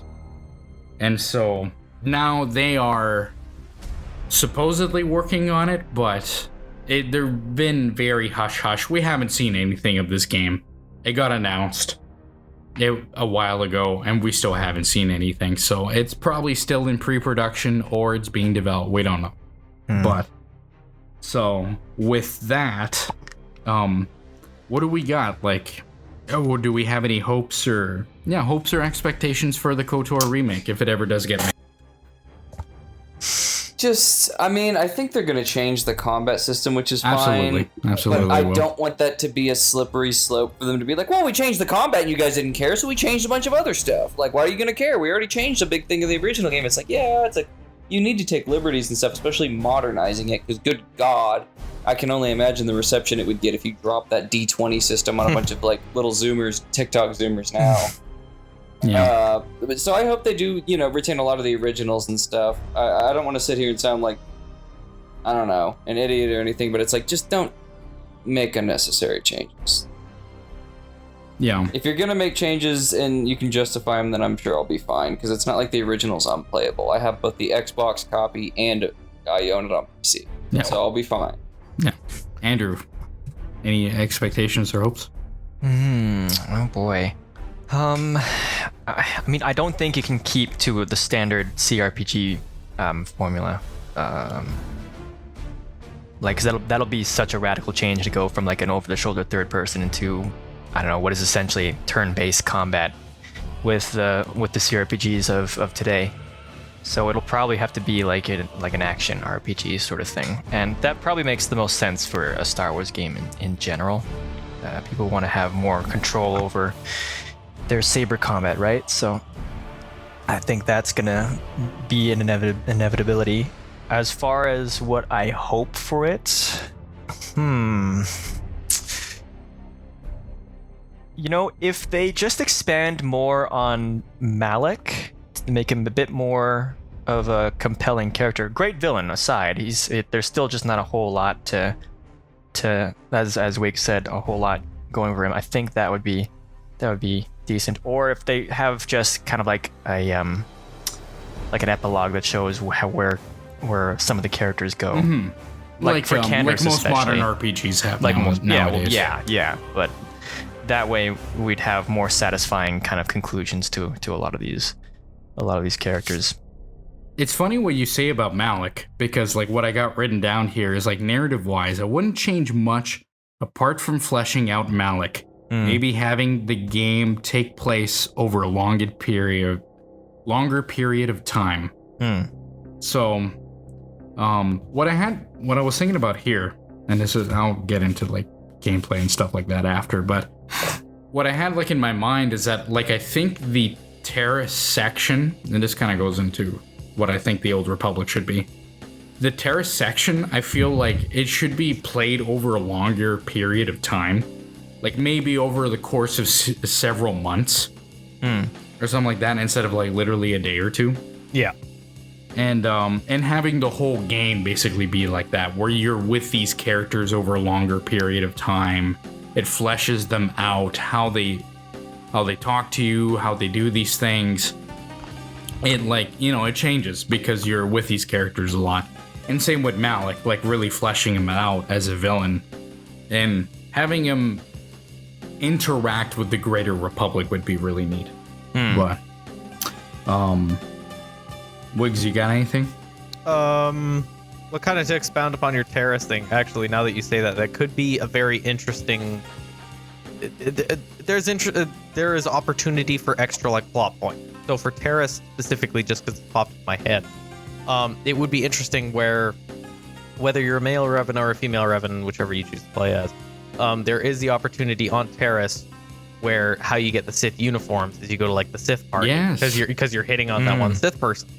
And if it did take place over the course of a couple months, it'd be interesting to see like them develop that a little bit and see like, how are you going to react to this? Are you going to have, the Sith side piece, for lack of a better term? And, maybe you want to expound upon that, and then you could even have an ongoing plot point where it's like you're trying to find out if they survived terrorists or not, because obviously they started the bombardment with their own soldiers on there. Or are you just going to kind of do what the original game did, where you ghost them just fucking immediately? For voice actors, I don't like recast. I never did. But I also understand that, it's a 21-year-old game. Some of the people may not even be alive. For minor characters, it's whatever.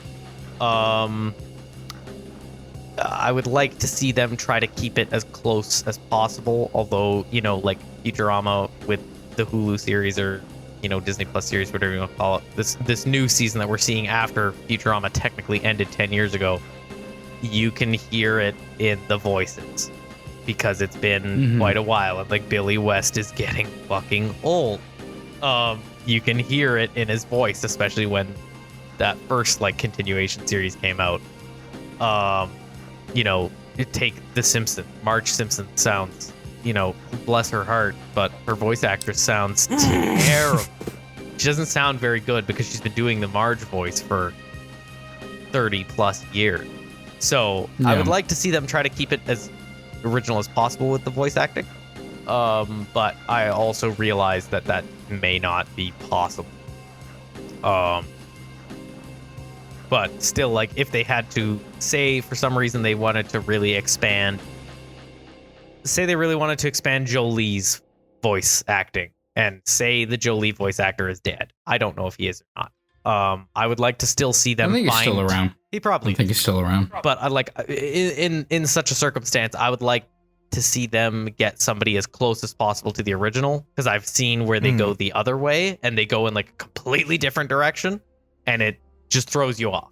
If you have any experience with the original game, it sounds jarring and weird, and it will break your immersion, because you have nostalgia and whatnot based off of like this original voice actor. And not saying that new voice actors are bad, but if they go in a very different direction, it's so off-putting to the point that you're like, I can't engage with this correctly. And I think that's probably it, I think, for my expectations for the new game. Yeah. let's see, what do I got here? Basically, after very recently, we received from Saber Interactive, which are the guys allegedly still working on the remake. We received Warhammer 40,000 Space Marine 2, which, if we're using that quality, the bar of quality that we've received with that game, I'm gonna be real, if Saber Interactive is going to do a remake, or do the remake, I have like no qualms anymore about the quality of product that they can make. Like straight up just after Space Marine 2, it's like, oh no, these guys can do it. These guys have every single capacity to make a big, bombastic, AAA epic game. Epic in the true epic fashion. While a full CRPG would be ideal, in my opinion, I think it would be really damn cool if like Larian or something like that got a shot at it, but that's not going to be the case. If that's not the case, honestly, if it's just like Jedi Fallen Order, like an action RPG like that, but more of an RPG, I'd be more than happy. But above all, the thing I would want changed the most are the aesthetics of the Old Republic. It needs to be old. It needs to be ancient. If they're gonna be like, this is like 3,000 years. It needs to be old. I think within canon, the idea at the moment of like the old Republic is this like dichotomy of like literal Jedi Knights with like crossguard lightsabers and things like that versus like Sith Ronin, which is like you can really see with I was gonna say the Star one Wars episode Clone Wars, of where you go to Morband. Yeah, with Darth Bane. Yeah, Darth Bane looks like a Ronin. He looks like almost kind of like a evil samurai, and that's honestly like how I would envision it. Like perhaps like way more analog, which is funny because Star Wars is already pretty analog, but like way more analog, way more like almost like not arcane, but just old. Like it's hard to say. Like this would tie into like the game taking place over a longer period of time where like communication and everything is really slow. So like, if they think somebody survived here on Terrace wouldn't get bombed in a second. It would take them months to get to Terrace or something like that, or weeks. And with that, I think there'd be some cool things where maybe like either have them bomb them with the people still on the planet, which is what a Sith would do, or have like this period of time where it's like the Sith are pulling out. And it's like, why are the Sith pulling out? What's going on? Like, we've relieved the planet, we've vindicated them, the Republic has been destroyed, blah, blah, blah. Enjoy your freedom. And then you bomb the planet. Like, that would be also a very Sith thing to do. But, narrative-wise, I really wouldn't change much. It's just flesh Malak out, make him over a period of time. It says here, it's like, make Shish more cinematic and epic. It's still an RPG and doesn't need to be a movie, but damn if like cutscenes and more cinematic gameplay isn't cool. Especially, like, it's really hard to describe if people haven't played like the Jedi games, like with KOTOR and that, especially like Jedi Survivor, where like the lightsaber fights in that game are really cinematic and really cool. They're very like gameplay intensive. You're dodging, you're parrying, you're doing all these cool things, but like the way that they intercut with like cutscenes and stuff like that is awesome. Where like, yeah, you got your lightsaber and you're like clashing against them and like pushing your weight against it. It's like really cool stuff. So, and that's that. The final thing I have here is that if Saber Interactive wasn't developing it, who would be ideal?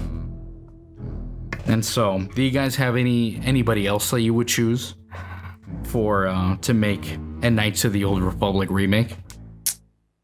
Oh, you've described me as a slave to darkness for my cynicism, so I think I'll stay in character here and say that I don't trust anybody. I do really like Saber Interactive. They're one of the studios that will take a lot of these, IPs or like concepts that haven't been given a proper chance or need someone to come in, and they do a really good job, as we've seen. So besides Saber, I really can't say any studio that I could see realistically taking. I mean, if we do an ideal situation, I don't even know. Yeah.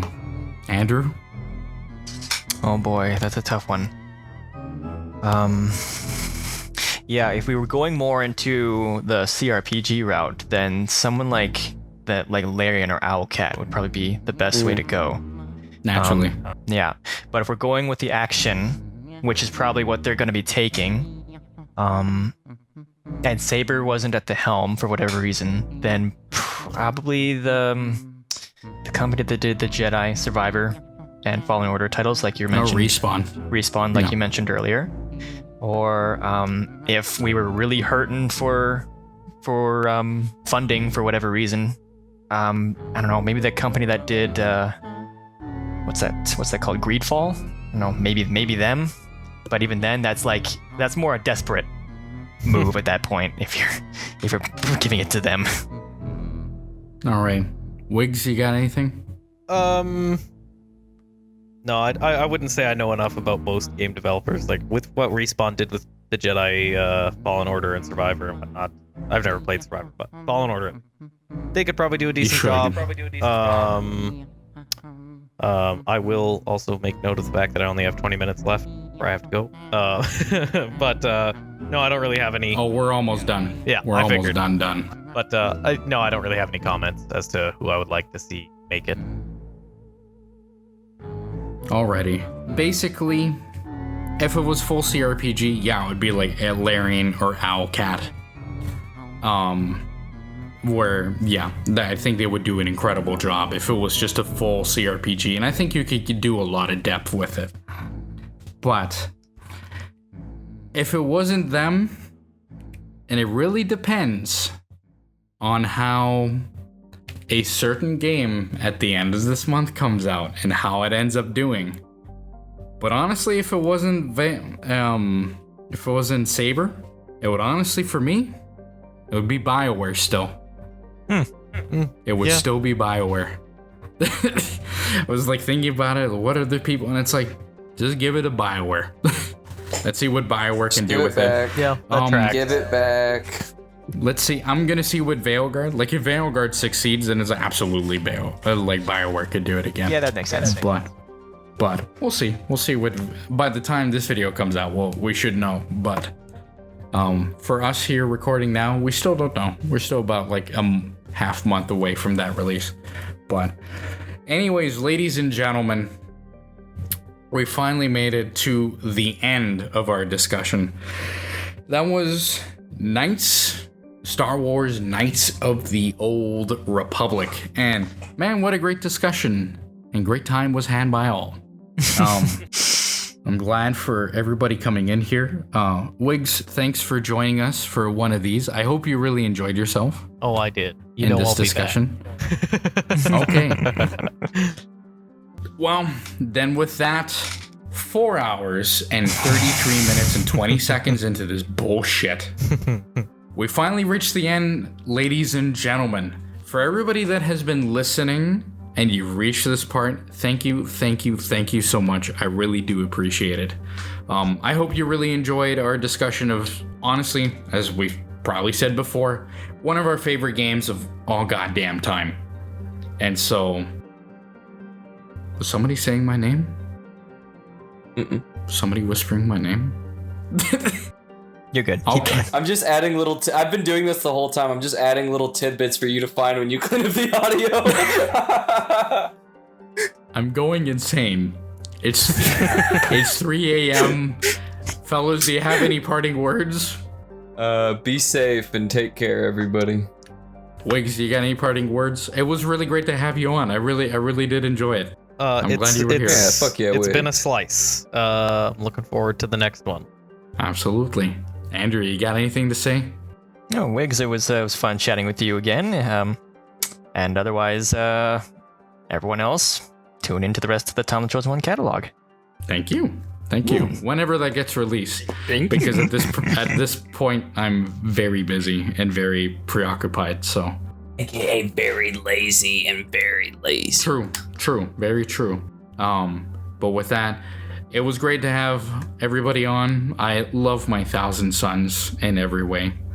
So, with that, this is Tom the Chosen One, fellas, and I hope you all have an exquisite day or evening, wherever you are in this beautiful little world. Take it easy.